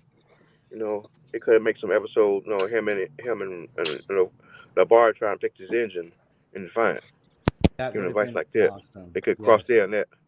They didn't That they would have didn't been do very much of a crossover between DS9 No. and TNG. I think And maybe no. Actually, there was only like one episode on TNG where we had Bashir yeah. on TNG, but that was Yeah. it basically. And with the movies, they could have done crossovers. How much they wanted, they obviously didn't want to do those because they Hmm. managed with every movie they managed to bring Worf on board. Oh yeah. Yeah. And plus, LeVar Burton's directing several episodes. I'm why I'm scratching my head. Why you didn't say anything? Like, let me do a cameo on this and help on with the engineer or some problem or something like that. Like that same problem they did with was it Clara Brown did with the booby trap. They can Well, they would have had had to to do the find same an thing or excuse have a for. hologram or something. They would have had to find an excuse for Brian to be there. I mean, Yeah. for Jordy to be there, other than just to fix it. Why No, would Brian requested him. he be in Yeah. the I mean, area? Brian. Yeah. No, No, and I'm you talking know what? about In Brian actually general, requested him. on the other hand, when you will look at the No. movies, many of the main cast characters didn't have much to do. Usually, Doctor Crusher was the one who had very little to do in all the movies. That is true. Also Counselor Well, Troy, not too much. Counselor Troy as well. Basically, Yeah, okay, at least in First Contact, Beverly saved Lily, and she was treating the radiation burns, whatever they had when they were rescuing the Phoenix. But that was it, basically. And in what was it, Insurrection, Doctor and Troy, they were basically reduced to a comic relief, yeah, with the joke about the boobs firming up, and Mm-hmm. it was pretty much the most you, remember. you Uh, know what? I agree with that. I agree with that, but I think a big mistake that they really did when making first contact, when you see a lot of people getting wounded, they should have they should have had the sick bay be full of people getting killed or whatever with Borg or everything or something like that. They should have the whole sick bay and she's all over the place. That's what they should have done. They should have done that. And she's screaming at Picard, do something, do something. And I got a sick bay full of dead bodies here or something like that. Yes, but They of could course have done that, but she relied on the best doctor anyway. yeah, the hologram. Yeah, the yeah, hologram doctor. Yeah, Yes, the yeah. doctor. I'm The a doctor, yeah, not a doorstop. yeah, yeah. They should have Kapla done that. Fluger. Yeah. And like what I could say was, O'Brien, it just request, the force, from Starfleet. Look, I need help with his engineering. I need engineering specialist. Can you please see Commander Ford to Deep Space Nine and send it, and you go ask Cisco, and Cisco, no, take it to Cisco, no, to Starfleet, and they sent him. Yes, And Chief Cook. cause I think, especially, yeah, especially when a time when the Enterprise it just got destroyed. So I'm talking Hmm. about like between E and D, I mean D and E, what he was doing. So they Right. could, ask him like come over to D Space Nine, help it with the Defiant. I'm having a problem with Defiant. Can you help me with this? Like blah blah blah. Tip. They could have done Right. that. I like And the good morning, Flugger. Go yes, ahead. good morning, Flugger. I like the episode in Voyager where we got a little bit of future Geordi. Remember that one, Chief? Oh yeah, I remember that with the guy. Yeah, and they could, Oh, and the timeless. same thing with Voyager. Yeah, I remember. No, yeah, I remember that. When he Timeless, was the yes. captain of the Challenger. Yeah, captain of the Challenger. But Yeah, that still, they was could do the cool. same thing with they could do the same thing with Voyager. What's her name? Taurus. No, go to engineering. Go to the holodeck and quest. Engineering something and Jody hologram of Jody pops up. Because remember, in Booby Trap, he said he helped modify the engine for the next generation of Starship. So what was the next generation Starship? Voyager. So it's all high tech. So he can help. She will ask some question like how you make the engine this and how you make the engine that. No, I need help. Like that. She she probably won't admit it. I need help, but she probably sneak in and hard deck and he pops up. They could have done that. And been Yeah, good there are morning. many- Good Sorry. morning, the Bosco scenario. How are you today? Good morning, the Bosco scenario. Welcome. And also, Richie Poole says Neelix sort of was in First Contact too. I forgot Oh about yes. that. He was in the holodeck. He was a Yeah, the bartender. Maître d', Yeah. the Maître d', Yeah. the welcoming committee, the guy at the door. Yeah. Ah, the maitre d'. But the fun part is that he wasn't even credited. Really? Wow. It was an uncredited Was it? cameo. Yeah. Well, we all Wow. knew who he was. But Well, thank you for yeah, but stopping by, Keely Chow. Always good to have you on. Thank you so much. but Goodbye, that is Keely kind of weird. Chow. Why they have him? Yeah. Yeah. Go ahead, Chief. Sorry. That was. Yeah, I didn't know that. Did not know that. Really? But then again, I didn't pay attention to Scroll, but I didn't know he was in credit. Wow, I didn't know that. I didn't look at that. Oh, I didn't know that either. Wow. Fun fact. Yeah. Fun fact. Does that mean he didn't get paid either? But Well, he probably got paid. He No, he- probably got paid. Probably something he like got the paid. daily rate, Okay. which is Yeah, I he think got paid. $750 or something. I'll yeah, take that. they Not get bad. paid by every time they speak. They got contracts now. You get paid every time you speak, every word. So Actually, the podcast. moment you have a sentence in a movie, you need to be a member of the Actors Guild. Actors gear. Yeah, Correct. yeah, like I said, and that's all thanks to Arnold Schwarzenegger, because when Arnold Schwarzenegger did, I think it was Terminator or something like that, No. he wanted to get paid for every line. What? It was Terminator. No. It was normally Terminator 2, and it wasn't like that he got paid for every line. But somewhere there was an article that for how many sentences he said he got X amount of money. Yeah. It was Yeah. like a nice calculation, which I found hilarious. That yes. Yeah, so they changed that. That's why they changed it. So, and now that's why these actors get millions and millions of dollars, because every time they speak, that's chick chain, chick chain, chick chain. And it's only like that in America, or is it like that elsewhere too? I think it's in only in the United States. That's why so many movies are then filmed abroad. Yeah. Okay. Yeah. Like many TV shows are filmed in Canada, and many movies are filmed in the Pinewood Studios in UK. Ah. Yeah. Also, Interesting. yeah. And Because it one thing wasn't about that it, wasn't that he was paid per line. It was just that he was paid X amount of dollars, and they figured out how many lines he did, and this is how much. Okay. You got paid for a line or for a word or something. There was an article that I read a few years ago, and when I say a few years ago, I mean maybe 20. Yeah. Doesn't seem like that long Also- ago, does it? No, it does not. and No, also it does not. you want why a lot of movies move to Canada, because it's hard in California. You got taxes is crazy in California, but in Canada, Huh. or in Canada, movies are cheaper made, so because they have that budget, so they can cover that that budget. So every time actors like this, they can fine, we got budget. So Canada got the low tax thing. By the way, that's the reason why there's a reason why so many shows were canceled in 2007 and 2008, because during the Lehman Brothers crisis, And then the economic crisis, then the US dollar basically crashed on the international markets. Mhm. That the Canadian dollar became too expensive for filming, so that's why so many shows were either postponed or completely canceled at the time.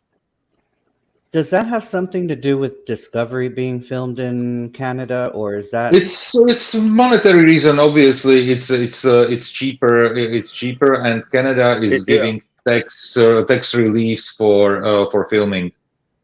okay? Yeah, yeah, And that's why every that's what. Stargate world looked like Canada. okay, and Hail Gap Yeah, Stargate. yeah, cause Yes, good morning, yeah, Gap Stargate. Get Stargate is there. Okay, hello. I'm on the phone, so I'm not reading the Salty, chat. yeah, Salty also And say that because you wonder why the technology is blooming on Discovery. They put all their money on special effects, but not anything because that money is going up the chain. That makes sense. And welcome, Fluger Kapla. Hey, hey, Sugar. Hi. What's going on, Flood? well, I have post blizzard voice today, so Did you scream at the snow or what? yeah, yeah, I think so. I got up this morning going, "Oh my God, what's going on?" I looked outside and oh, the sun's coming up. Wait, no, there's no sun. Yes, I'm enjoying a Yeah, snow day as well, Fluger. Oh, yeah. you're Snow in day for Duluth. me. Oh, nice, nice, nice. Well, He's I'm in Tennessee. You're Denver. in Memphis, and I'm in Memphis, and we about to have ours in about 2 hours from now. And right now it's raining right now, but we got 2 more hours, and it'll start hitting. I just went to my job, and they told us to turn around home, go home. I'm like, for what? It ain't no snowing yet. We ain't taking any chances. People scared of driving these damn. It's not even snowing yet. The roads is wet. It's raining out here, and they're turning 5 with snow. And so we had to go home. Like, man, y'all are panicking already. Yeah, they So say the we about to have about infrastructure. 3 hours. Yeah, the infrastructure there is Yeah. not built for snow, according to some people from over there too. I think Salty's trekkers from Tennessee too. Yeah, Yep. he Yeah, lives in he about Tennessee. yeah he Yes. about yeah. I think Burnsville. I think Knoxville. Not I forget what Knoxville. I think Knoxville. Yeah, I can't remember. I think it's Murfreesboro. he's about four. Well, he's Yeah, about Yes, 4 hours from me. Murfreesboro, yeah. yeah, yeah. Murfreesboro. Yeah, he's about 5 hours from me. And let's see here. Yeah, it'd be about Gap 5 hours. Stargate says Kronos, the creator of all the Stargate shows, was commissioned to do a script for a new in-canon Stargate show until the pandemic hit. Now it's up in the air with the Amazon merger. Yeah. Oh No, boy. there is this channel called Podcast. They have great inside videos about Stargate. I love watching those, and yeah, the Brad Wright, the writer for Stargate, he's basically working for years now, and he has also commitment from the original actors that they would appear on the show, on the new show. So it looks very promising. And if the merger, I don't know what the situation is with the merger right now, but definitely if Amazon takes over the, what is it, MGM, I think, right? If they take over the MGM catalog and everything, um, Stargate is a big hit that they could easily bring back. I need to watch Stargate. I've never really seen any Stargate. Really, Yeah. it's I can tell you it's easily on par with Star Trek in terms of quality. Which series do And you Yeah, recommend first? you know what, yeah. you honestly start with SG1, and I can tell you it has the typical pattern of basically all TV shows where you have in the first seasons you have your general enemy, and you have then the enemy of the week, Hmm. and Yeah. then Well, around season. But all the stories are compelling. I'm not saying that all are like 10 out of 10. That would be that I wouldn't go that far. Right. But definitely the writing on the show is really good, and even the weaker episodes are actually uh, very much watchable, and there are extremely strong episodes. And despite some changes in the cast in the later seasons, especially after season 7, and they had like a run of 10 seasons. Yeah. Okay. I Uh, with SG1. I remember enjoying the movie a lot. Or and one of the movie. You know what? When you like the movie, you will definitely enjoy the series. You can clearly see that they didn't have the budget for special effects for obviously for the movie, and especially before they completely went digital. Some of the special effects are not like didn't age well, as we would say. But in terms of storytelling, it is very good. It is very good, and uh, I can tell you, and it's despite it is an action show. It's in its core, it is lighthearted. Okay. Despite there was some serious drama in some episodes, but the general feeling is it's a very lighthearted show, and definitely the spin-off that came after season 7, and they ran them concurrently with season 8, 9, and 10. It was Target Atlantis as the second show. That was brilliant. That show was really, really good. Wow, so I have a new sci-fi to watch. Thank you, Random Menace. And also, I have to say, congratulations to um, he got his coffee recently. Finally, Yeah. he traveled miles and miles. Why is the name escaping me? Richie Poole. Yeah. Richie, yeah. Awesome. But yes, But one thing about Stargate, I'm worried about. Go ahead, Chief. I mean, interrupt. I said one thing I'm worried about Starfleet. Stargate. If they do a reboot, I hope they won't make it woke. That's what I'm worried No. about. They want to make a Woke the other way. continuation, and they have Brad Wright on board. So the original writer for and creator of the SG1 show. So it shouldn't go that way. And yeah, definitely, I think they learned their lesson with Stargate Origins. Because I think just to continue with the saga as it goes with the Stargate saga. After Stargate Atlantis, they created another show that was called Stargate Universe. Okay. And Yeah, I remember Stargate that. Universe, I remember that. they wanted to make it let's say more grittier, and they wanted to give it the feeling of Battlestar Galactica, and in terms of how it was filmed, how the camera position was positioned, how everything was like lit and in Like general. But dystopian kind of dark. it was because the whole story is that a team of basically they found a way how to get on It board was a little ship or something.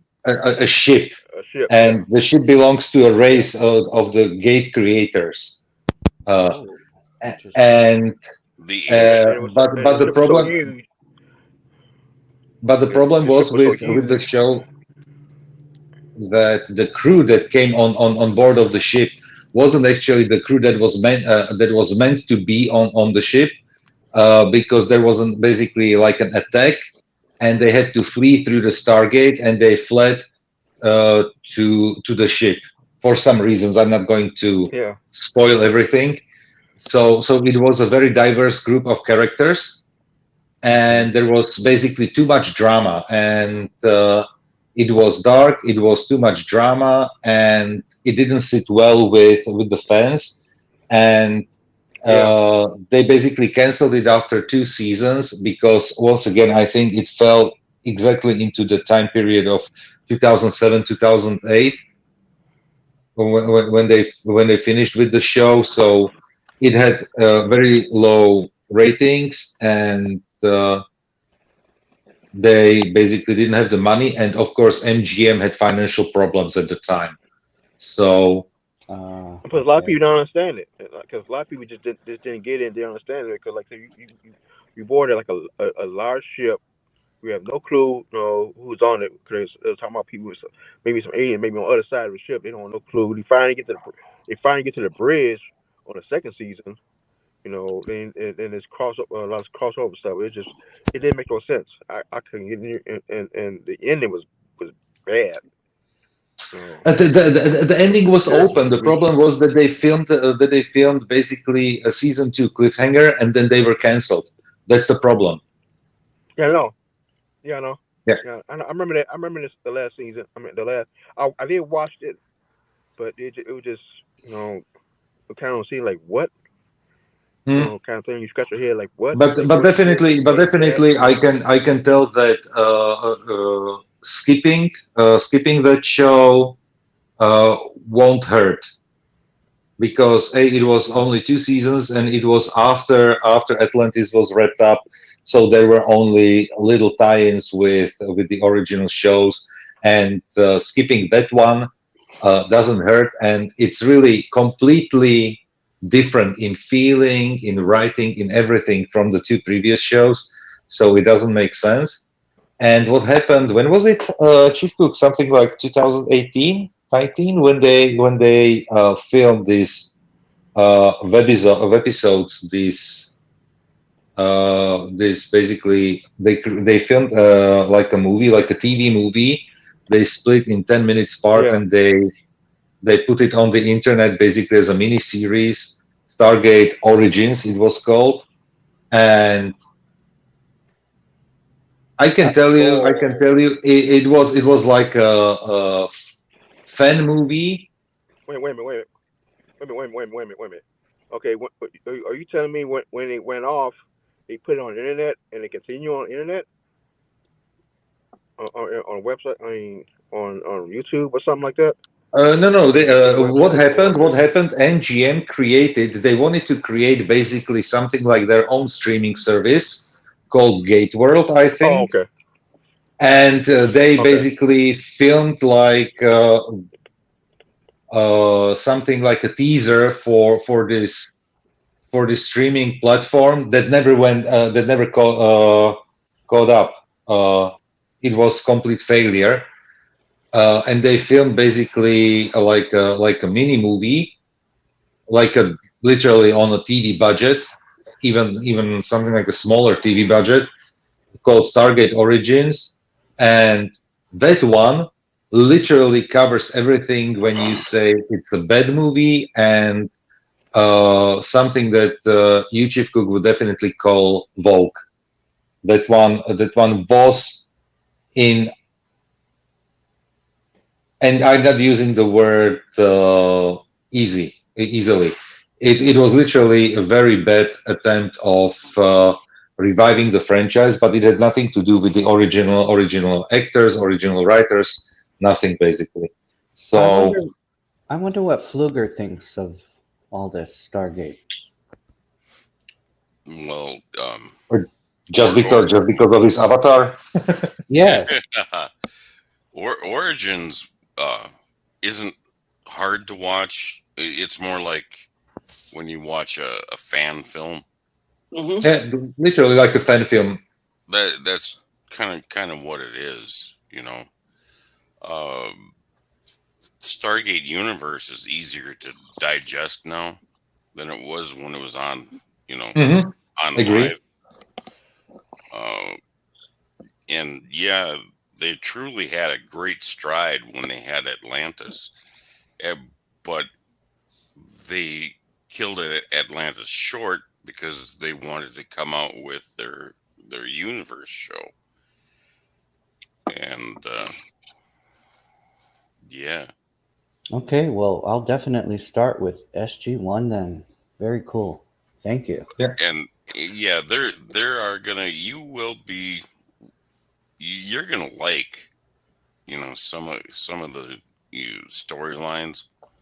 because they had writers that could write, and well, Brad Wright, he has Wright in his name, so Eh, Captain, maybe you can do watch parties for Stargate. That's true. Of course, but it would require a screening room, and the setup of a screening room is. Jedi Bill is doing it through a service, but I have the service. I don't know how it is in the United States, but through the service that I'm watching it, it is very yes, glitchy. glitchy. Yeah. It's that way for me too. When I've tried to watch with Jedi Bill, I forget what it's Mhm. called, but it's Yeah. it's similar to the one that Bird of Prey 5 uses, but it's a totally different system. Does the same Yeah. thing, but it's more glitchy for me, and obviously for the Random Menace too. So, Yeah.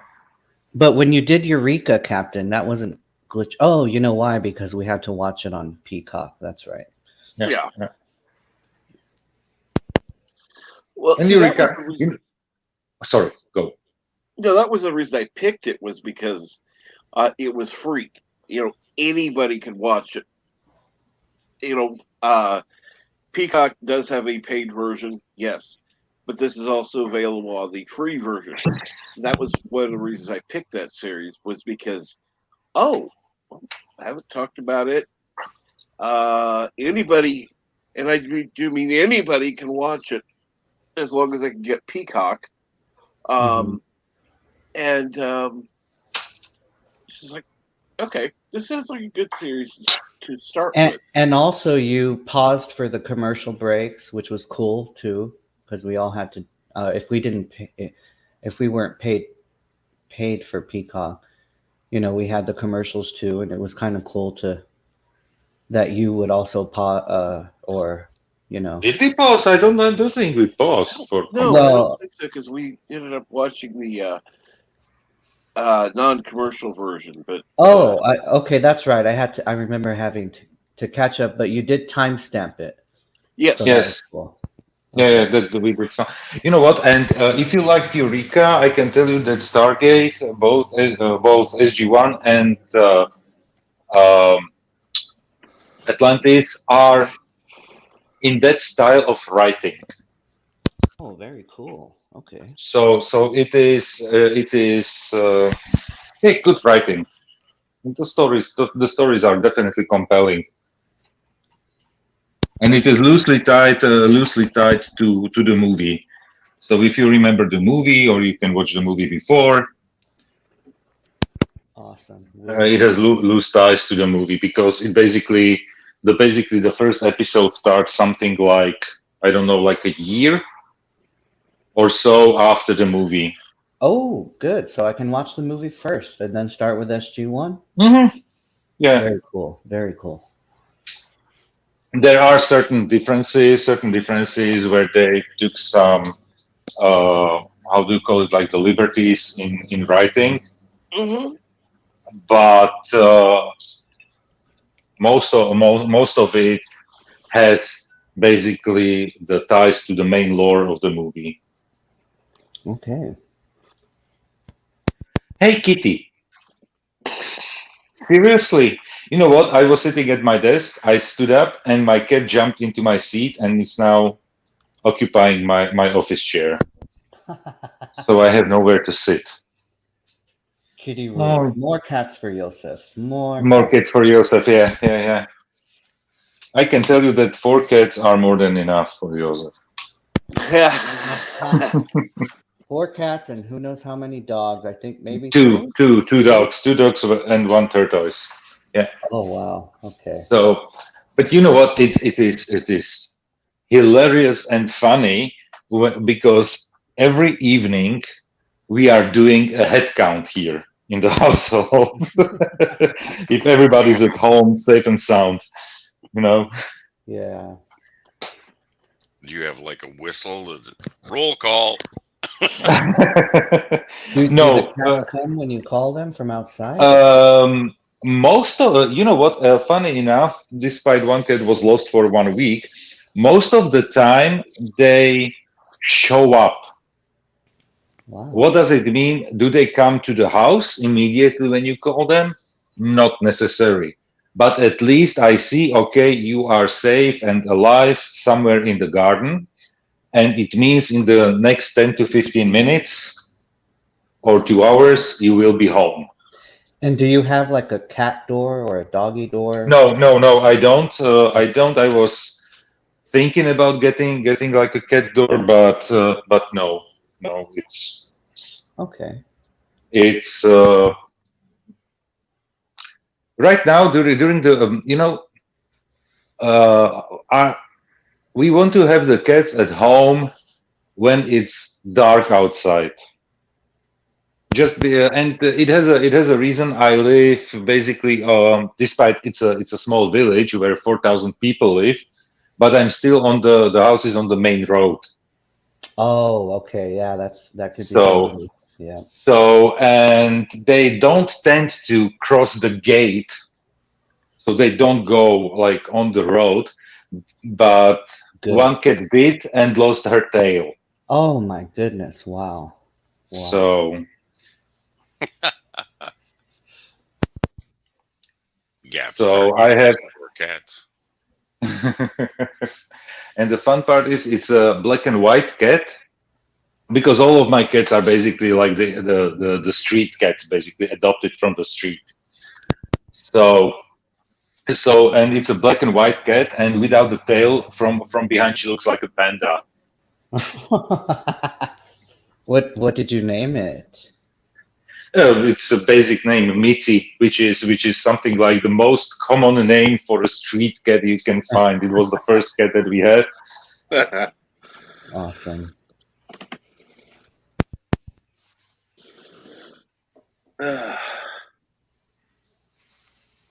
So. And good morning, 54.5 Access Radio. Yes. Let's see here. What did he say? And good morning, Kinjack Ben. Yeah, more cats for Yosef. More dogs for Yosef, too.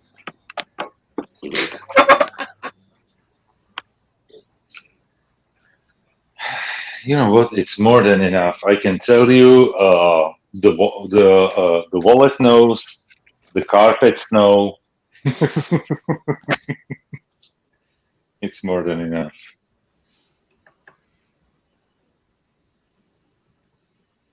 And December was exceptional in terms of like all the cats had to, and all the animals basically got their like. What is it like rabies vaccination and all that stuff, and that is expensive when you need to pay for six animals. Yeah.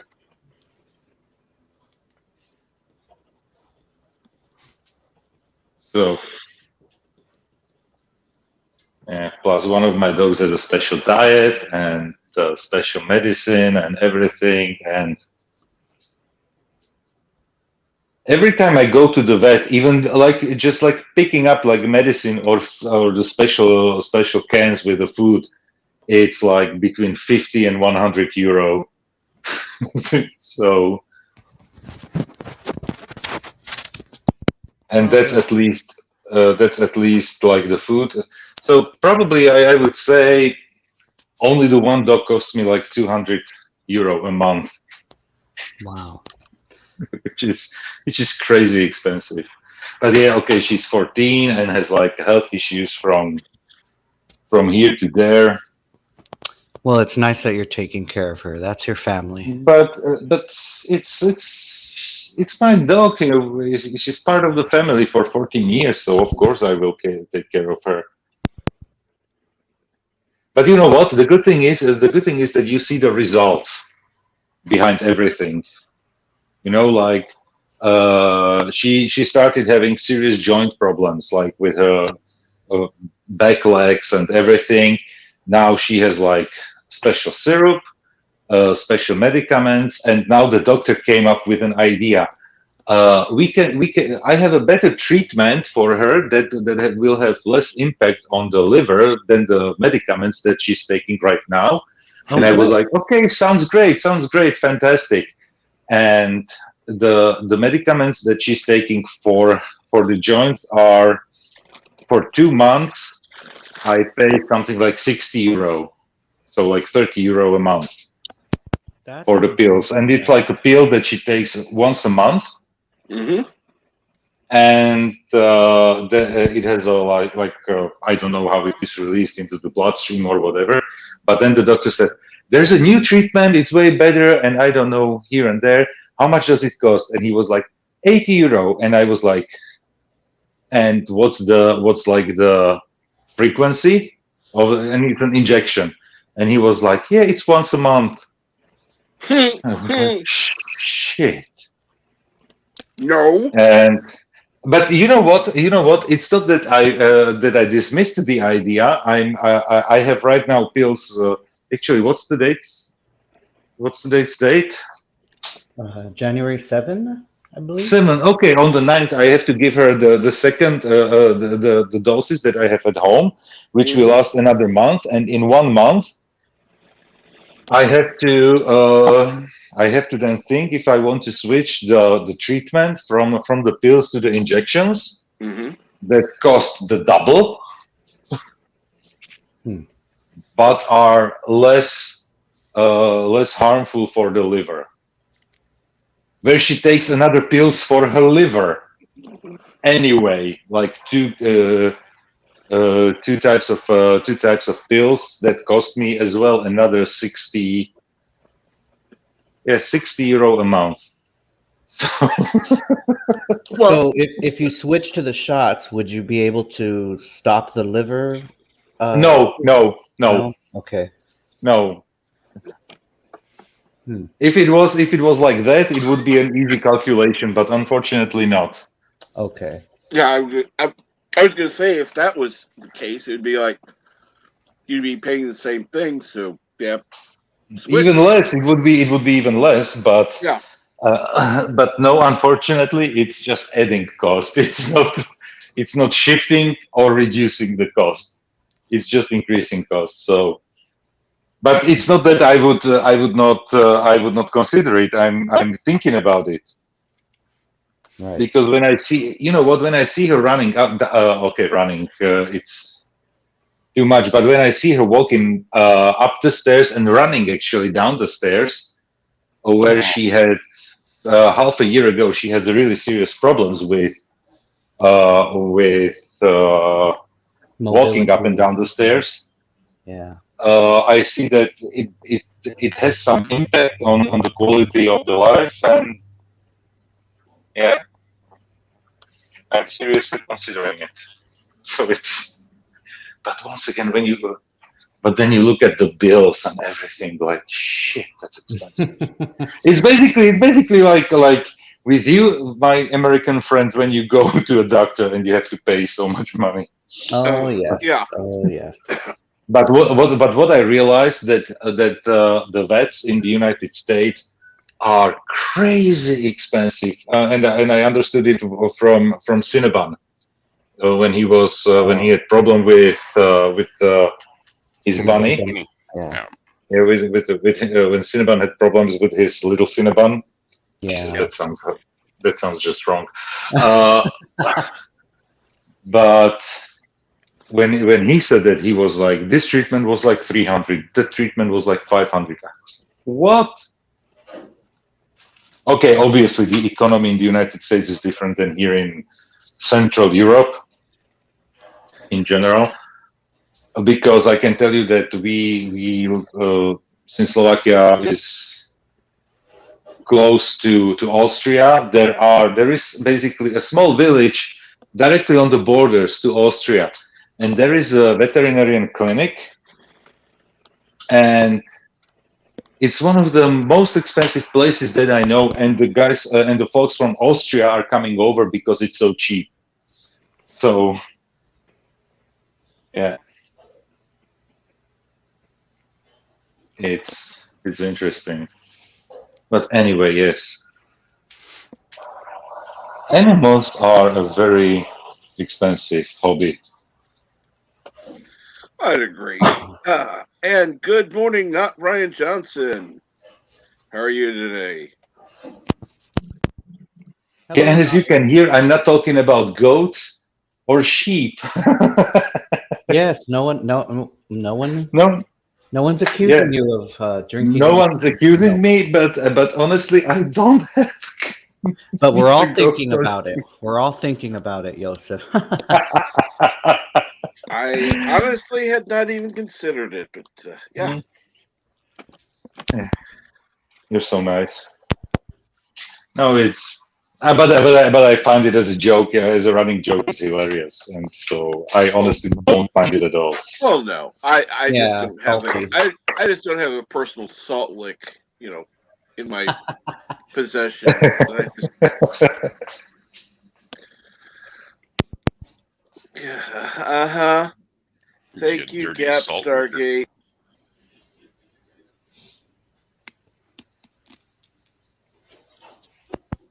More sheep for Yosef, yes.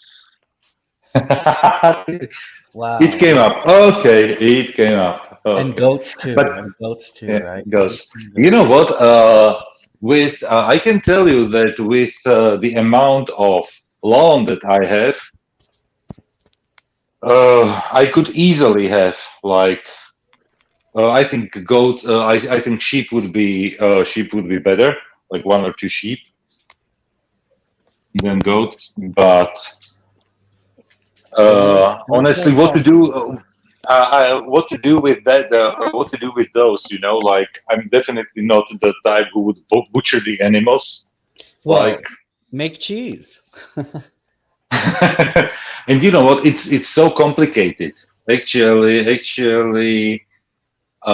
you want to make it like the proper way, and you want to be sure that it is like uh, that you don't get something like a salmonella or whatever. Yes, pasteurized. Those processes are not easy. I'm sure they're not. No. And then you could also make nice clothes too. You know. Yeah, boo. Yeah, definitely. Not Ryan Johnson. My day is going to be crazy as usual. Just had the other guy in my department leave for another position, so I'm the only IT guy covering two buildings until we can get someone hired uh, and up to speed. Well, does um what's his name? Ellie? I can't think of his name. He was in uh Bird's chat the other day. Um Say hello to my package. Not. Oh yes. Oh, what is his name? I know who you're talking about, Captain. Mike Richards, that's it. Mike Yes. Richards. Yeah. I don't know if Mike Richards knows IT, but I do know that he's having uh issues because of being put out of his home. So I don't maybe if he can get hired there, you never know. I think if I'm not mistaken, Mike Richards is retired. I believe I so, but Yeah, he's So retired, and the problem is he has a heart transplant, and if he's yeah, being like evicted or something, or basically, that's just horrible. yes. Wow. Well, thoughts out to Mike Richards. I think he's from Ohio, right? yes, Okay. Columbus, Ohio. Say hello to my package. That was Somebody has that clipped. I forget who does. LDG has that clip. Oh, okay. I think there are a Richie few people Poole. that have that clipped as well. Yeah. Oh, okay. Or not Ryan Johnson. Maybe you should hit up LDG to fill in that gap there. Yeah, don't do Wasn't he that. looking for a job recently? uh, the two buildings would run on Prometheus in like 2 months. Oh yes. Oh, not very well.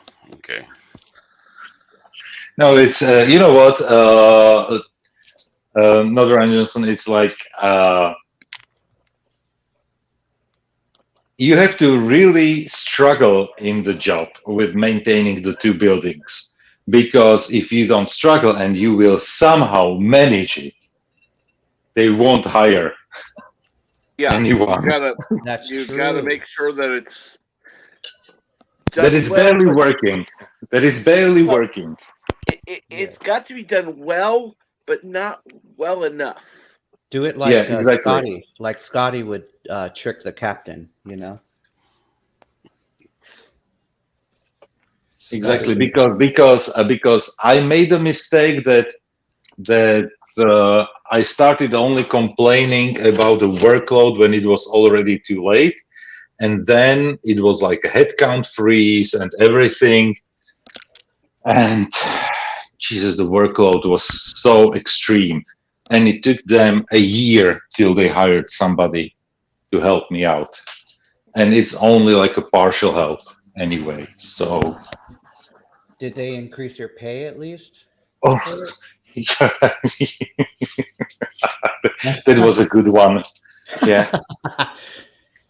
Yes, that happened to me as well. And working in education, we're very shorthanded, and we're asked to do extra duties, you know, and cover classes here and there, even though that's not what you teach, you know. But hey, you're a teacher; you can teach all the subjects, right?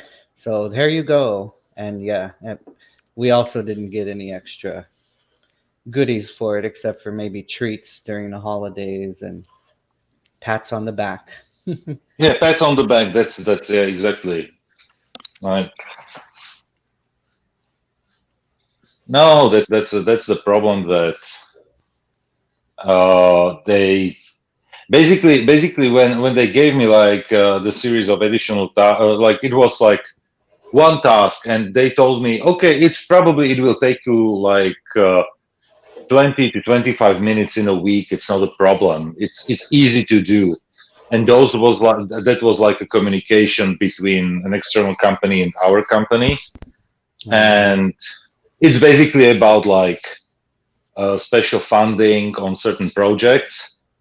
And when I took over from the colleague who was working on it, and she was leaving the team, she told me, yeah, they are telling you it's like 25 minutes. It will take a little bit more. And at the time, she was working on something like 15 fundings a month. Now I'm working on, like, additionally to my job, on like 7 to 10 fundings a day. Wow. So literally just imagine that it started with something like maybe 50,000. The whole transaction was worth like 50,000 a quarter when I took over, and right now we are at 8 million a quarter. Wow. Transactions. So it's and we're talking money, so you cannot mess it up because it's money. No pressure at all. So no pressure at all, and literally when you start like, okay, 50,000 didn't sound like doesn't sound like that much, and she was already complaining at the time, and now it's like over 8 million, and yeah. Yeah, I wonder what she would have done with that. Wow. She would. She probably she would have cried earlier than I did. Oh yeah. And the problem is, it took me a long time till I realized that it's getting ridiculous. When I have to, when I really have to prioritize every single task based on its urgency, and it's like, and it's not like it would be it would be like big science behind it, or it would require like a huge amount of skills. Mm-hmm. It's only time consuming, and it takes away the precious time for the stuff where the real skills are required, the skills that I was hired for. That's the problem. So Well, yeah. Carlos has a question for you. Hmm. He says, "Can I have a Dell computer now? I would take a laptop. I am not picky." For the right amount of money, of course you can. And this is the problem. If I was based in the United States, there is certainly a way how I could organize, like discounts, because I'm able to organize discounts for my friends and family here easily. Mhm. It's not a problem, but um, it's very easy to do it for me here in Slovakia. Slightly more complicated, but still manageable for friends within who are like within the EU. EU, yeah. I'm not saying even Europe. I'm saying EU Yeah. because of we were discussing yesterday about how the EU market works.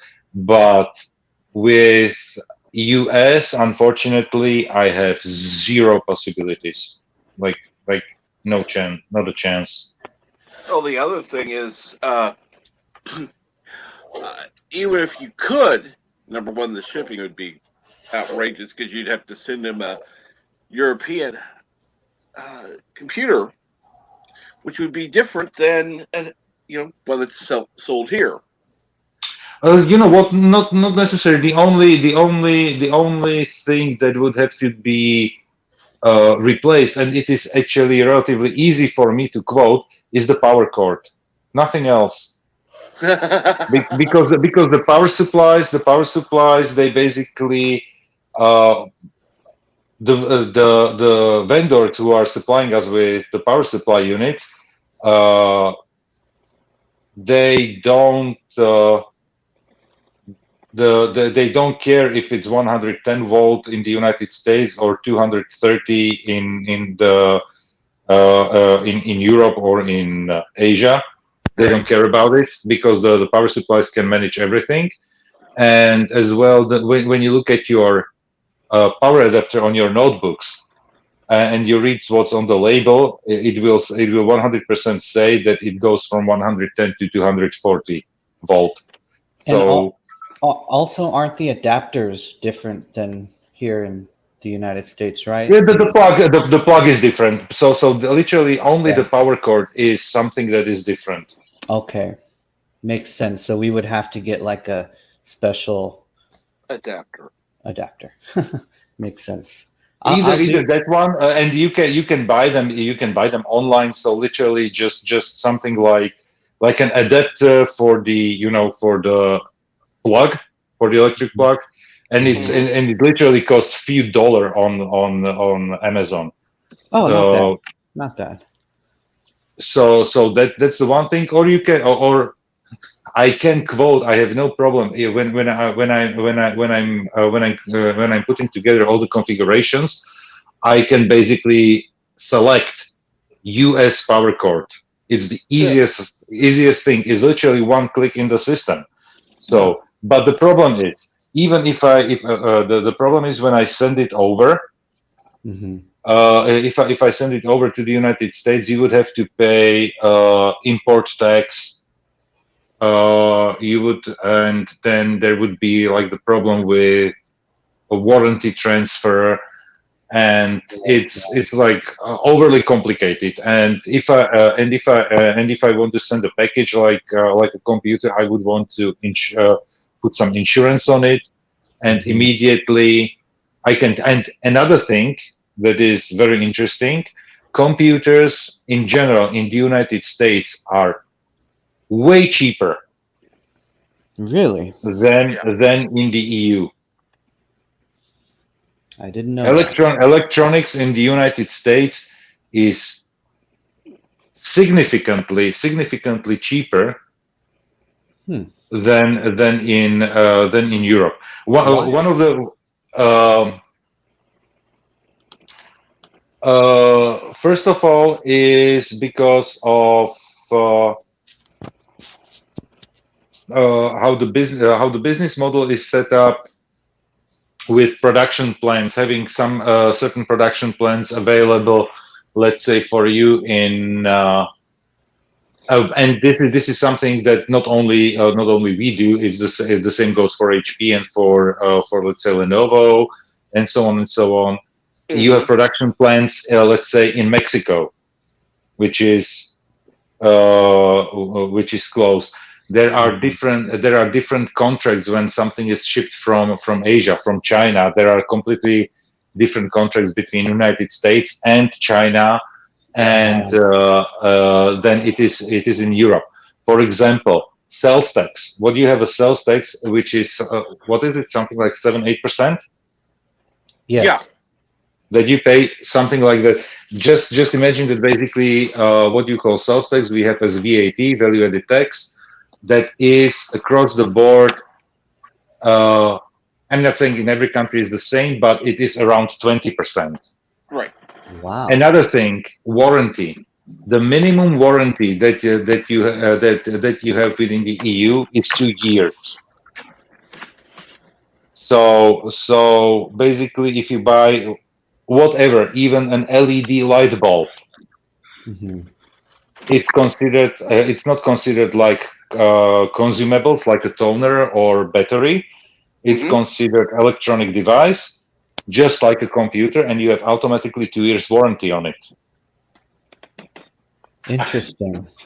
So, and those are like things that are driving the costs up.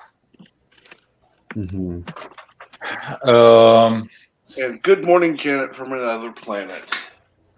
Yes, good morning, What a great Janet name. from another planet. I don't think I've ever met you before.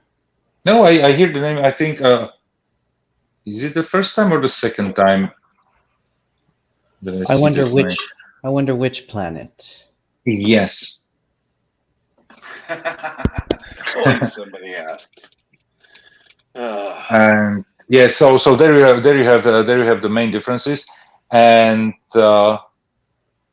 literally just open the web page for. And doesn't matter if you're talking about HP or Dell. When we are talking about computers, just open the web page and compare. Let's say, despite UK is not in the EU, but they have most of the prices set up basically on the European standards. And when you look at the prices in UK and in the US, and when you do the conversion from pound to dollar, you will see that you can find easily differences up to something like $200 to $300. Yeah. So yeah, Chrono. Sorry, that's probably a definite no. Oh yeah, and see, I can talk about a simple question for 10 minutes. I can answer. Hey, and I love listening to it because your accent is awesome. Thank you. And Janet, I find it horrible when I'm listening to myself back on the streams, but somehow I overcame that problem because I understand that everybody hears me like that, so I have to live with it. yeah, and everyone hates the sound of their own voice. Oh, yeah, absolutely. I'm not looking forward to listening back to this at all. You know what? It's not like I would hate my voice because I know my voice. It's just like I just find my accent ridiculous and all the ums and ahs that I'm doing when speaking English. It doesn't happen usually in Slovak because it's definitely more fluent, but it's not like nice listening to myself. Don't feel bad because all of us here who speak English also use a lot of and And you're Yeah, translating in your head what you want to say in English. So yeah, there would be the automatic because your brain's going, okay, now what? Yeah, exactly. very true. Now what? Very true, Captain. And the funniest thing is that sometimes when I'm looking for the right word, it comes in German, and then I have to no, that's German. What's the English word? And when I'm speaking German, the same happens. Like, okay, that's an English word. Yeah. Yeah. I'm switching my headphones. I hope I don't lose the signal. Yes, and also, Should, Captain, I'll be right back. Geologia and coffee break. of course.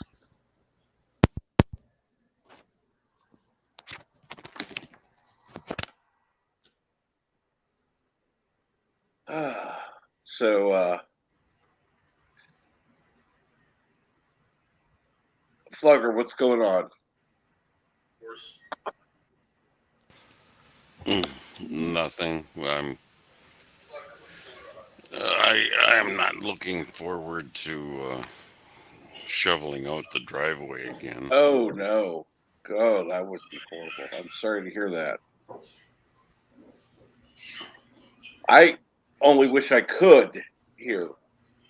Um, fortunately, fortunately, there's not much to shovel. But even if I could, yeah, I couldn't because the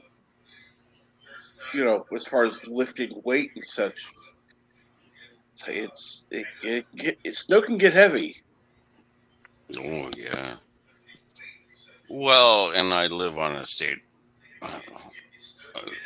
I live right on a state highway, so they just love to plow a guy in. Oh yeah. Hold on. Who the hell is echoing? That was Arabic. I had to mute him. Oh, okay. It's Yeah, fine. and it is also 19 below. Ew.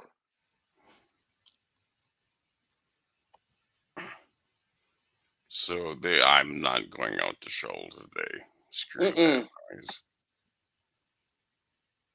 Is that air temperature or is that real? Well, real temperature is 19 below. Feels like 40 below. Oh. Yeah. So if you don't have anything, if you're not wearing anything on that's basically windproofed, you're screwed. Screwed. You,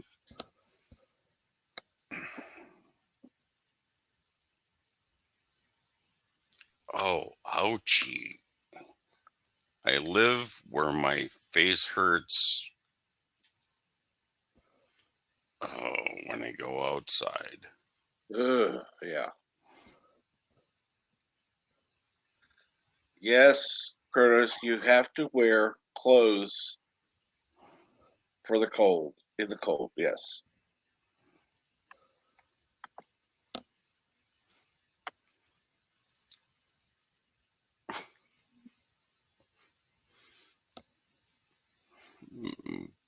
But I'm so happy that my other source of weather comes from a station that says it's 6,536 degrees outside. Yeah. Oh Lord. Yeah, they did that for a while here, and it's like, what the fuck are you talking about?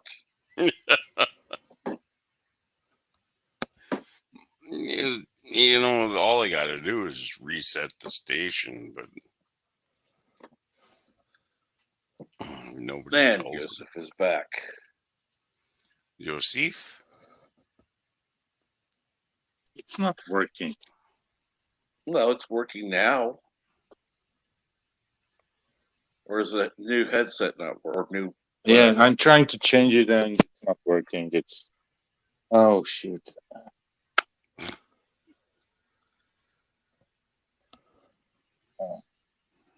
What are you trying to do? Using my headphones. And we lost you and Chief Cook at the same time.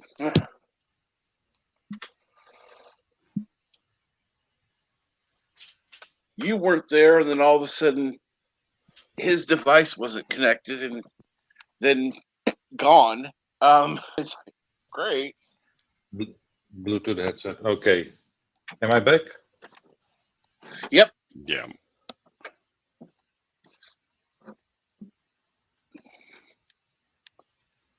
Well, how is it? How does it sound? Let me ask that. Joseph. And we lost him. Yeah, and he went poofy. Yep. Captain Trek, have you watched the new Cobra Kai? No, I can't. You have no. Okay. I'm back, Captain. I'm sorry about that. Oh, no I problem. so when I Because you were echoing the stream back, I guess you're. I guess I forgot to mute my earbud mic. Is that what I need to do? Yeah. Okay. Yeah, if you have external speakers that you're listening through. Well, I thought I muted my earbuds and then I turned on my phone to keep listening, and I guess that's what did it. Sorry, I'm new No here. problem. No problem. I just muted you to keep it from echoing back. Thank you, Captain. Appreciate that. Yeah, and Kronos, yeah, you should watch it. It's really pretty good. Except episode 9. 9 sucked. Did Yosef have to leave? No. He's doing a thing with his headset. Sorry, Captain. And speaking of which, we have Joseph back. Yeah, I'm back. Yeah, exactly. I was trying to connect my headset. Yay! I thought you were going to say he had to do something with his goats and sheep and his cats, probably, and one of his dogs too. And oh no! It's a regular farm, I guess. You know what? And the funniest thing is that I actually never wanted to have like animals. Really? Yeah. Well, there you go. Yeah. How about we'll just call him Old McMinnis had a farm.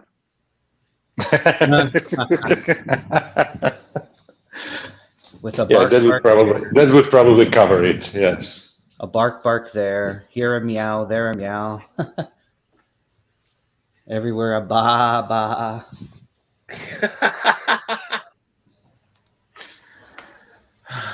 Oh no. No.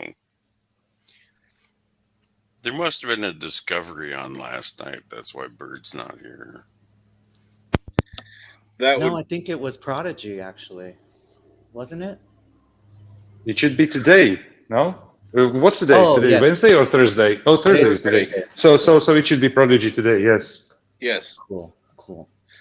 So he's recording his Prodigy video now, and it will be released sometime. But he didn't review any of the previous Prodigy episodes. You never know. He did. I don't think he did. I don't remember. Someone did. I know that obviously Trackyards are covering every single episode. Maybe that's who it was. I'm interested in how they're going to bring Chakotay on. The question is if it's going to be as well a hologram or if it's going to be like the real deal. Oh, Because interesting. because right now, when you look at the show right now, we have no idea about the timeline. You're When right. is it taking Right. place? You're very right. And it's also confusing that Janeway's still a captain as opposed to an admiral.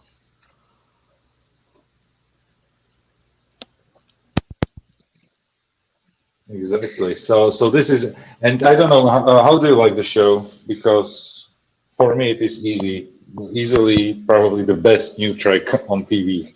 I enjoy it. I love Captain Janeway, as everyone probably knows, but and yet even her hologram drinks holographic coffee. So, but I enjoy it. A lot of people say it's too similar to Star Wars, but I think the thing about it is it's not that kind of animation is Star Wars. I think that's just modern animation.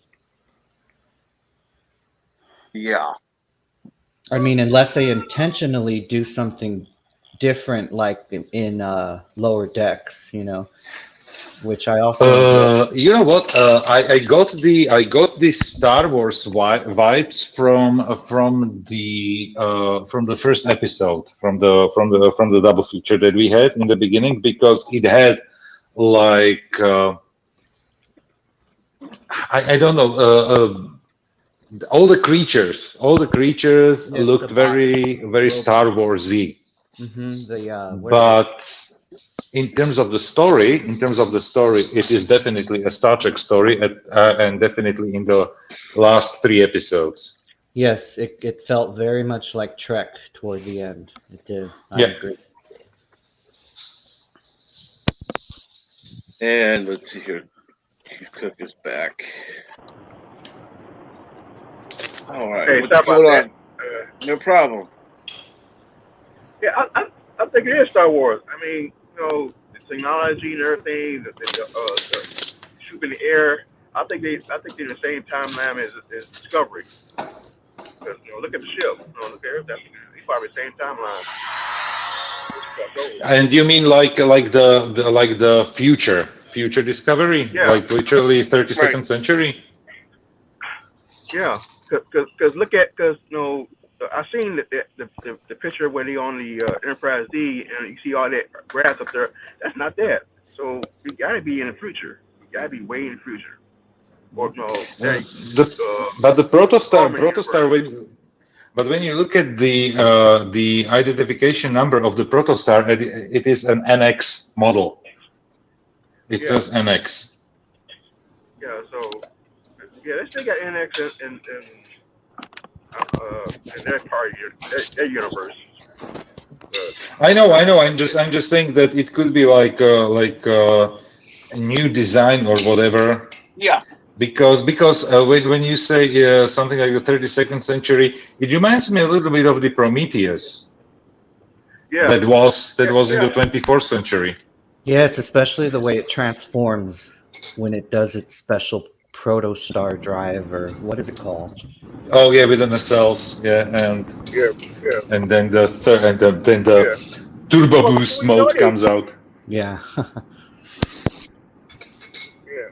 But they try to be like Star Wars anyway because they trying to get away from our Star Trek. They were told it from day one. When you create Discovery and all this stuff, don't do nothing like Rick Berman Universe. You want nothing like that. This is a totally different universe. Of course, they looking at Star Trek. I mean Star Wars, everything.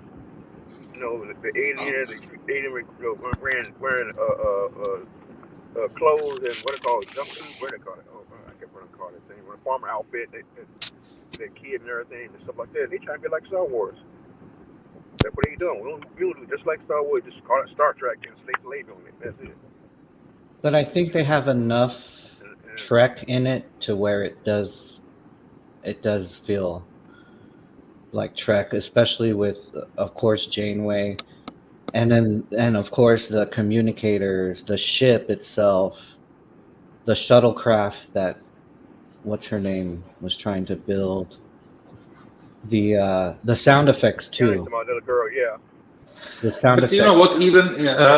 Even I would go like in the direction of how the characters are treated. Basically, we have the building of friendships, discovering new things, literally going where no one has gone before. And teamwork, yes, teamwork. Teamwork, yes.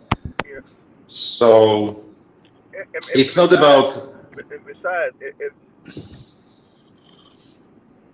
Oh, chief. oh, go ahead. Okay. Go ahead. I'm just saying if they had a hologram, Janeway, and the kid said don't go. I mean, I seen the first episode. I think the first and second episode, and the kid and Janeway said we're going to Federation space. The kid said no, no, no, we don't go in Federation space. You don't think some hologram automatic thing that's kind of it's kind of usual? I need to take over or do something with Warren Starfleet, something like that. Is it your program? You know the difference. I mean, come on. You should have known that this is not Starfleet cadets or anything like that. And sure to get high tech, the first thing you do is automatic warn Starfleet. But yet, when we saw in Discovery, the hard they AI, went what called came alive with her, and he knew something was wrong, and he forbid them to my language tongue tied. It wouldn't allow them to give them the coordinates stuff like that. So that's kind of weird. You know what I'm saying? Yeah. Yes, the AI went kind of rogue for a minute there in Discovery. Yeah.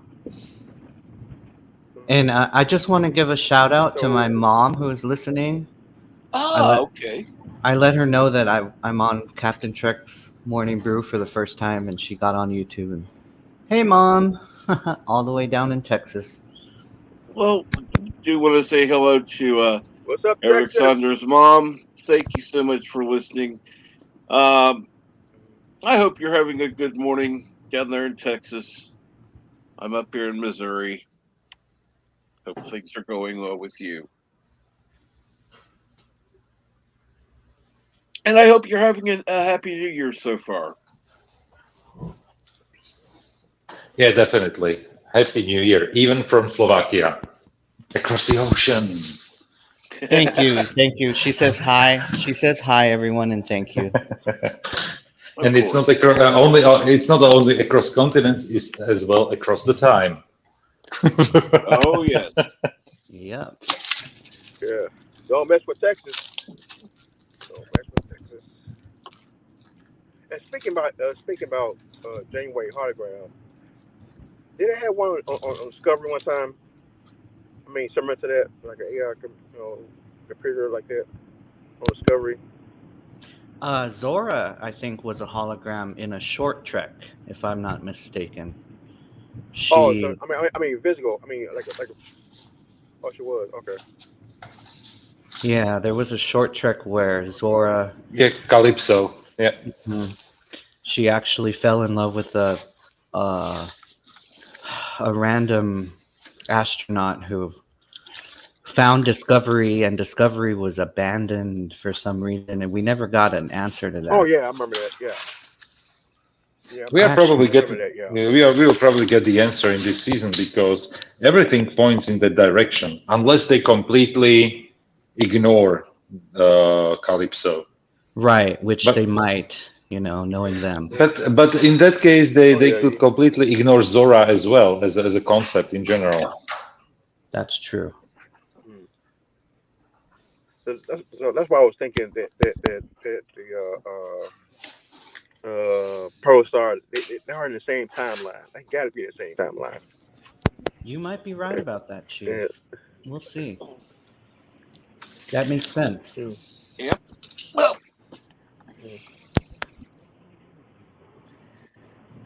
I mean, look at you can tell the AR thinks by himself is hitting computer by himself.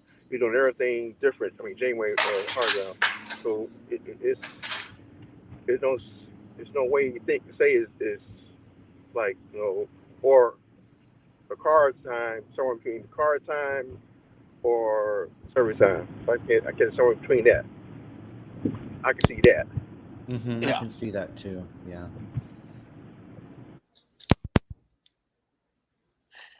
Oh well. Let's see here. Yes, Kronos, I'm in Missouri. And, oh, anyhow. I have a question. Yes, What is Kovich's official title in Discovery? Why is he such an expert on Zora? What does he do in Starfleet? I mean, he looks like a therapist, or he acts like a therapist, a counselor, but then he's got authority to transfer people from starships. Is he? I'm confused about what his official title is. I thought you were Trust me, 31. you're not the only one Yeah, who I is thought you were some confused kind of with. Section 31. Yeah, I thought you were some kind of Section 31 guy or something. Kind of what? I'm sorry, Chief. I read, so I thought Section you were some kind 31. of. Oh, interesting. Yeah, I that's what never I thought thought you of were some that. kind of. That's what I was thinking. Yeah. That's right. They did. We haven't heard anything from Section 31 or from Giorgio either. No, me and Saucy was talking on Saucy track. We was thinking, no, he looked like Ted Danson from Cheers, the older version of Ted Danson from Cheers. But it just don't make no sense. You in the 33rd century, you still wearing glasses. It's crazy. Maybe they're So you look like, are special. you smart? Maybe they have a function. Third, it's bad writing. I think it's bad writing. Cause Not if you're a necessary. young Not fan, necessary. When you think about Kirk not being able to get Retinax in the 22nd century, maybe, or it's maybe just a no, fashion he's been choice, lazy. fashion statement. Yes, and also Captain Picard being bald as well as the Doctor, even though he could have easily added Yeah, holographic hair. Yeah. yeah. Well, I mean, you can't say if you born, you're a kid and you find some genetic defense when you born, you think mom gonna try to fix it? Come on, now we get all this technology. You know, we can beam you from point A to point B, and you think you can't sit there and say, okay, he got some kind of birthday. We need, zooming out like that real quick. So that's what you can't scratch your head. Even with Jordy, this what I understand is I remember that scene where Picard got killed and Worf they beam aboard and he's still wounded and you still saying well, you got a transporter being can basically heal the wounds right there. Transporter they collect your DNA. Your DNA or everything, and you sit there and tell me you can't fix this, fix that. You know what I'm saying? That's why I never understand about transporter. Transporter thing. Just scratch your head. You remember Dr. Palaxi, in that scene when she got AIDS real quickly, and they found a hair on a comb, and they used a transporter buffer, and they put it out, and she back to young. So you can tell me you can't use a transporter to heal a wound? That's very Stuff like true. that. So And it might be bad parenting as well, because even these days, parents who have children with problems sometimes don't take care of them like they should. So perhaps that's just a human trait. I mean we got technology now. We can find the smallest defect real quick and fix it real quick before a baby being born. I've seen people operate babies and still in the womb, and they can fix it. And they're doing that, but now we are 23rd or 24th or whatever century we are. Should be everything should be eradicated. You know, everybody keeps saying Gene said there's no war, no sickness, no nothing. But yet, you bald and everything, bald and stuff like that. And plus, let's not forget that Gene didn't want Picard to be bald anyway. It was, Rick Berman idea, the guys in the Yeah. studio. Yeah, they said that they don't care in the future about baldness or something like that. And also, because Oh God, please. Sorry, go ahead. Go ahead. That's a lame No, speech. I just wanted to say you could go to Turkey and get a hair transplant done for $7,500 or $8,000, including like stay in the hotel for 1 week and so. It's not even that problematic to get a hair transplant today for the right true. amount of money. And also, And I it's think, sorry, I think Gene Roddenberry's vision of no more hunger, no more war, no more disease was based on Earth. You know, he was talking about on Earth. But of course, if you travel outside of the solar system, you're going to find war and hunger and disease. we had it actually in the Tasha Yar storyline. She grew up on a colony, escaping from guys who wanted some. Yeah, I didn't want to use the word. Yeah, yeah. Let's call it surprise sex, and yeah, and there was talk about poverty and everything outside of the Federation, and basically this was one of the things that was even mentioned on Star Trek multiple times, that that was the great speech that what was his name delivered, the security officer on Deep Space Nine that went in with the Maquis, Eddington. Michael Eddington said that the Federation is worse than the Borg. Remember that speech? True, yes.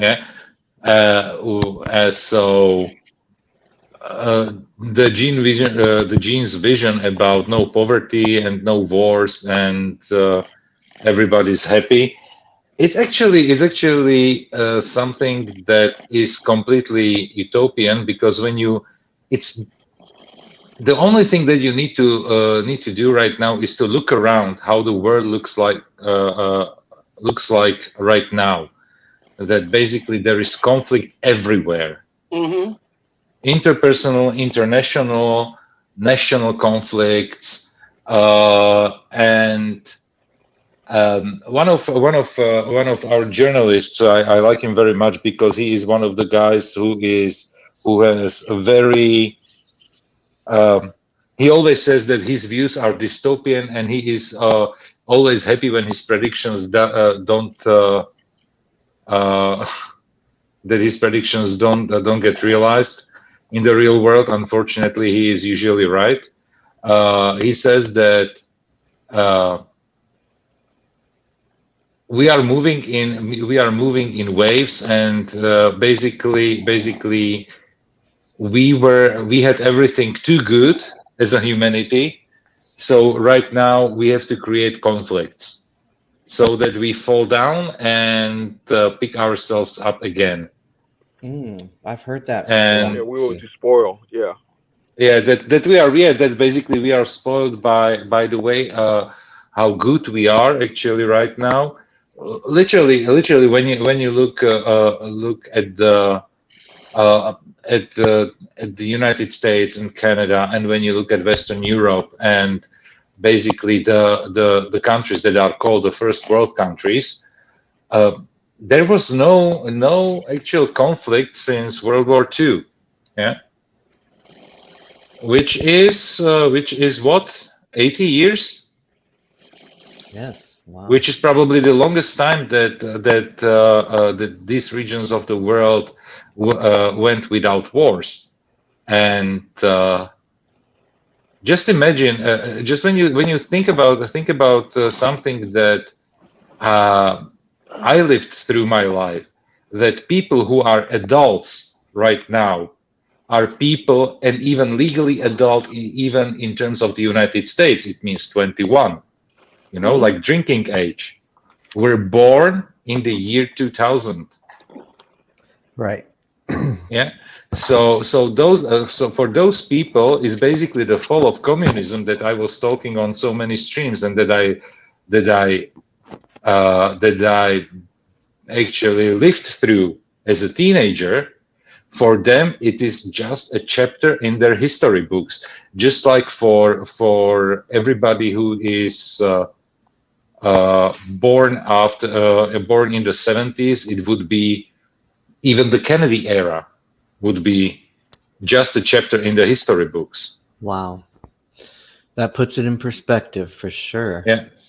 No, What- it's the easiest way how to put into perspective things is, and when we are talking about geeks, being geeks and loving sci-fi, when Marty McFly, if Marty McFly flew today or went today Mhm. to the past to visit his parents, he would end up in the 90s, in the year 1990 or 1991. Wow. That was 30 years. The year 1955 was 30 years away from 1985 when the movie took place. And so basically we are now in the year 2022. So just go 30 years back and you end up in 1992, basically. That's true. What is Yeah. the name of that journalist? I'd be interested in. It's a Slovak one. It's a Slovak journalist. So all of his articles, I'm not sure if it would be interesting reading for you. Well, maybe they're translated somehow. You would have to do a Google translation, and I'm not sure if it would work properly. I can type the name in the private chat because I cannot switch to the public chat Okay. because I'm on my phone. And I saw Jedi Bill earlier. If you're still there, Jedi Bill, Kapla, brother warrior.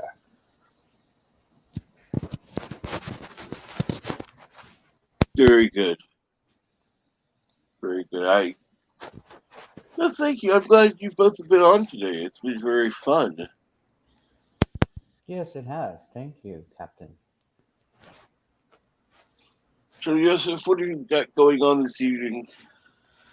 Oh, actually, this evening it's a good. So probably I would like to watch with my friend and neighbor the second episode of the Boba Fett series, and probably Prodigy episode 6. That's the plan for today's evening after I finish the work here. So those are my plans. Otherwise, nothing special. And of course, take Sounds care like fun. of the farm. Yep. Hey, before you guys go, hello world, Bertle Bright 5, Kapla. Kapla. Kapla. It sounded like you guys were getting ready to wrap up. No, not yet. Oh, okay. What's up, Bert? I had to come on. Hey, Chief. Hey, Arabic. Joseph. Cap. Hey, Bird. Nice to talk with you finally. Yes. I couldn't let today go. I know. Oh, Arabic Saunders gonna sign off. Joseph, especially. Yes. I am doing a review of Prodigy. I didn't think I would, but I watched it, and it's the best thing I've seen all week. And I watched Ghostbusters Afterlife yesterday. Oh, it's that one I need to get. Where is it available? It's Afterlife. It's available everywhere. Like Amazon, okay, YouTube. You have to pay for it, but so it's on YouTube as well. I don't mind paying for it. I don't mind. I don't mind. For us, it's $20 and you own it forever. Uh-huh. You know, I can until YouTube or I can get it on high seas as well. You know, those are always the possibilities. you but could- no, you could get no, it, no. yeah, But I'm sure. honestly, I'm going to pay for it. It's one of the movies where I think it's worth to pay for it. I think it got higher than it should have gotten rating from a lot of people. Really? I'll be honest. I give it 4 out of 5. Wow. It's not a bad score. I know a lot of people though have been praising it like it's the best movie they've ever seen.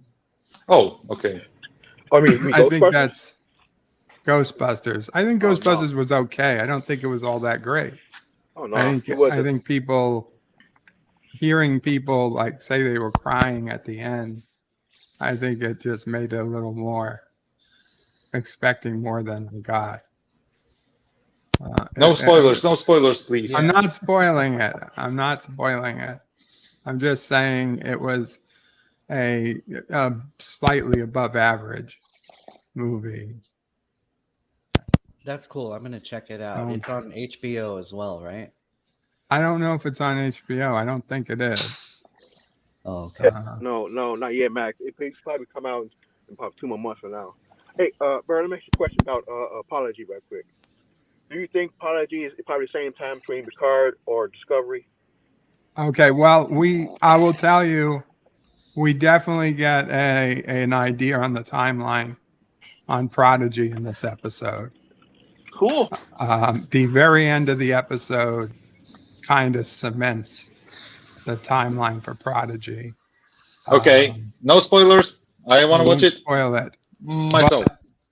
It is, for those of us who are classic Trek fans, I think this is the episode. If you've never seen a Prodigy episode, just watch this episode. I'm going to put up a review. I can't wait. Okay. It's going to take a while, but it's going to put one up. You have a few hours in the day. Perfect. Yeah, perfect for a snow day for me. I'm gonna stay in and watch some Prodigy. Definitely. Snoring? Huh? I think it's the Captain Heavy breathing. No. Yeah, Oh, it's just me. Sorry. No problem. Yeah, I just got to watch Boba Fett last night. It was Okay, I got to get going.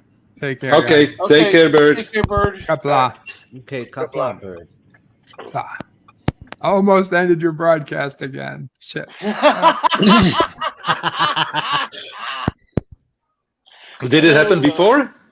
No, almost happened before, but he didn't do it. But It's gonna happen. It's gonna happen one of these happen. days.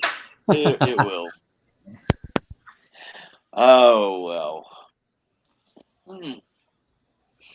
So wait a minute. Accidents happen. So who all seen Boba Fett? We have not. Only the first episode. Okay, you can say okay. I see.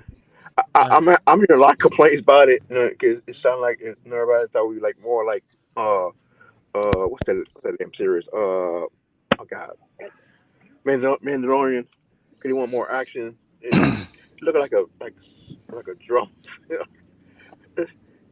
I'm looking at it. I seen both of them, 1 and 2, and I'm kind of scratching my head like, okay, what are they trying to do here? Are they trying to do like a drama series like y'all remember that Kung Fu back in the day, Kung Fu with David, what's his name? Carradine. Kind of thing. Yeah, kind of feeling like old Western thing like this, or just something, it's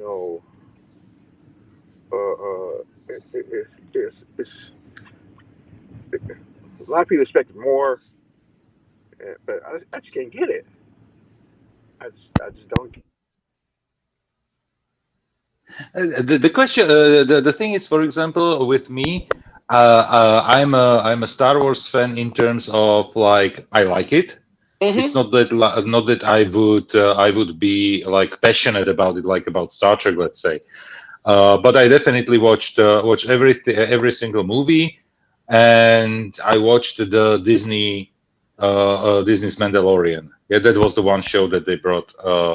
And now we have the Boba Fett. I still didn't watch the Clone Wars because it's on Disney Plus, and I have to wait another. Oh, hello. What, 8 months till it's available here? So that is something I had a phone call. Hold on 1 second. Yeah. No problem.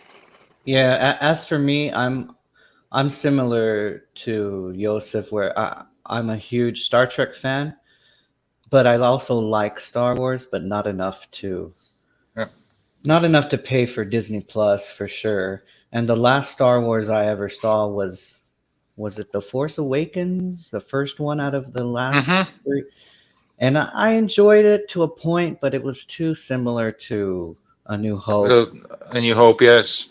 And then it was basically the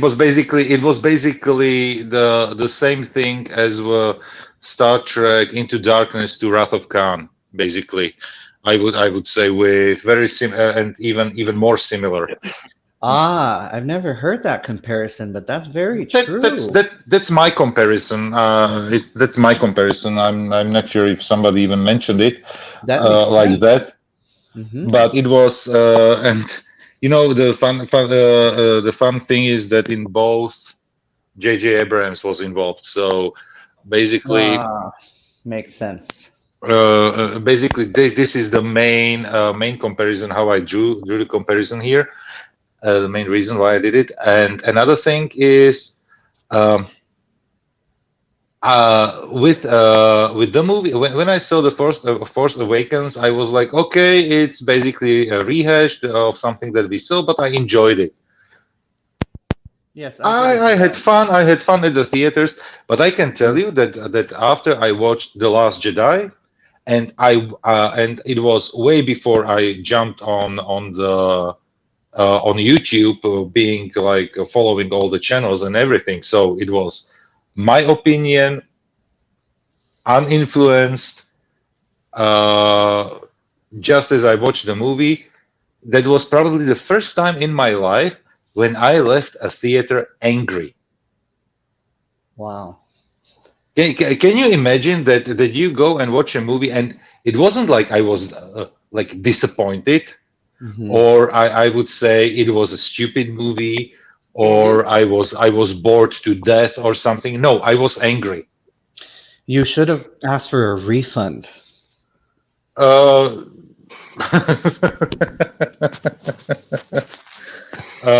it doesn't work like that. Uh, and Well, according to some people, it does. So. uh, no, definitely not here. And but literally, the movie made me angry, and that was something where it never happened to me before in a theater. So it was the strangest, um, like a mental state that I ever had after watching a movie. Interesting. That's never happened to me either. Huh. So, but anyway, and when people were saying like and all the hate that the movie got, Mhm. every single piece of hate that the movie got is deserved. Yeah. Wow. Uh, but for example, the next one of the movies that I saw before the whole Corona started, so it must have been something like February 2019. I think it was the movie Knives Out, directed by Ryan Johnson. And when you watch Knives Out, it's a it's a fantastic movie. Mhm. So it's not that Ryan Johnson is a bad director. He was just miscast for the job on the movie. Yeah. Well. Because if you have not seen Knives Out, and let's say you like Agatha Christie type stories, or Sherlock Holmesian, Agatha Christie, Arthur Conan Doyle type stories, you will love Knives Out. It's a fantastic movie. But The Last Jedi deserved every single hate it got. Well, I won't be checking it out anytime soon unless I'm with someone who's watching it, or Mhm. I won't run across it on TV because I don't have TV. So It's on Netflix, so at least here in Europe, it's on Netflix available. So no. that's why I'm saying. Uh, I don't have I have a TV, but I don't have cable Yes, or Yeah. satellite. same here. I have one local channel, and that's only because I have Paramount Plus, and they have Uh-huh. live TV. That's really Mhm. all I need to watch the news, Yes. the local news anyway. Yeah. Oh well, I think I'm gonna go ahead and wrap things up for today. Uh, Wow, I'm kind of hurting right now. Anyhow, but Yeah, I do want to thank. it sounds like you're in pain. Yeah, I do want to thank everybody who's been watching. Thank you so much. I do want to also thank everybody who's been on the panel, including Chief Cook, Plugger, Eric Sonder, who's been on for the first time, and of course Yosef, the random menace.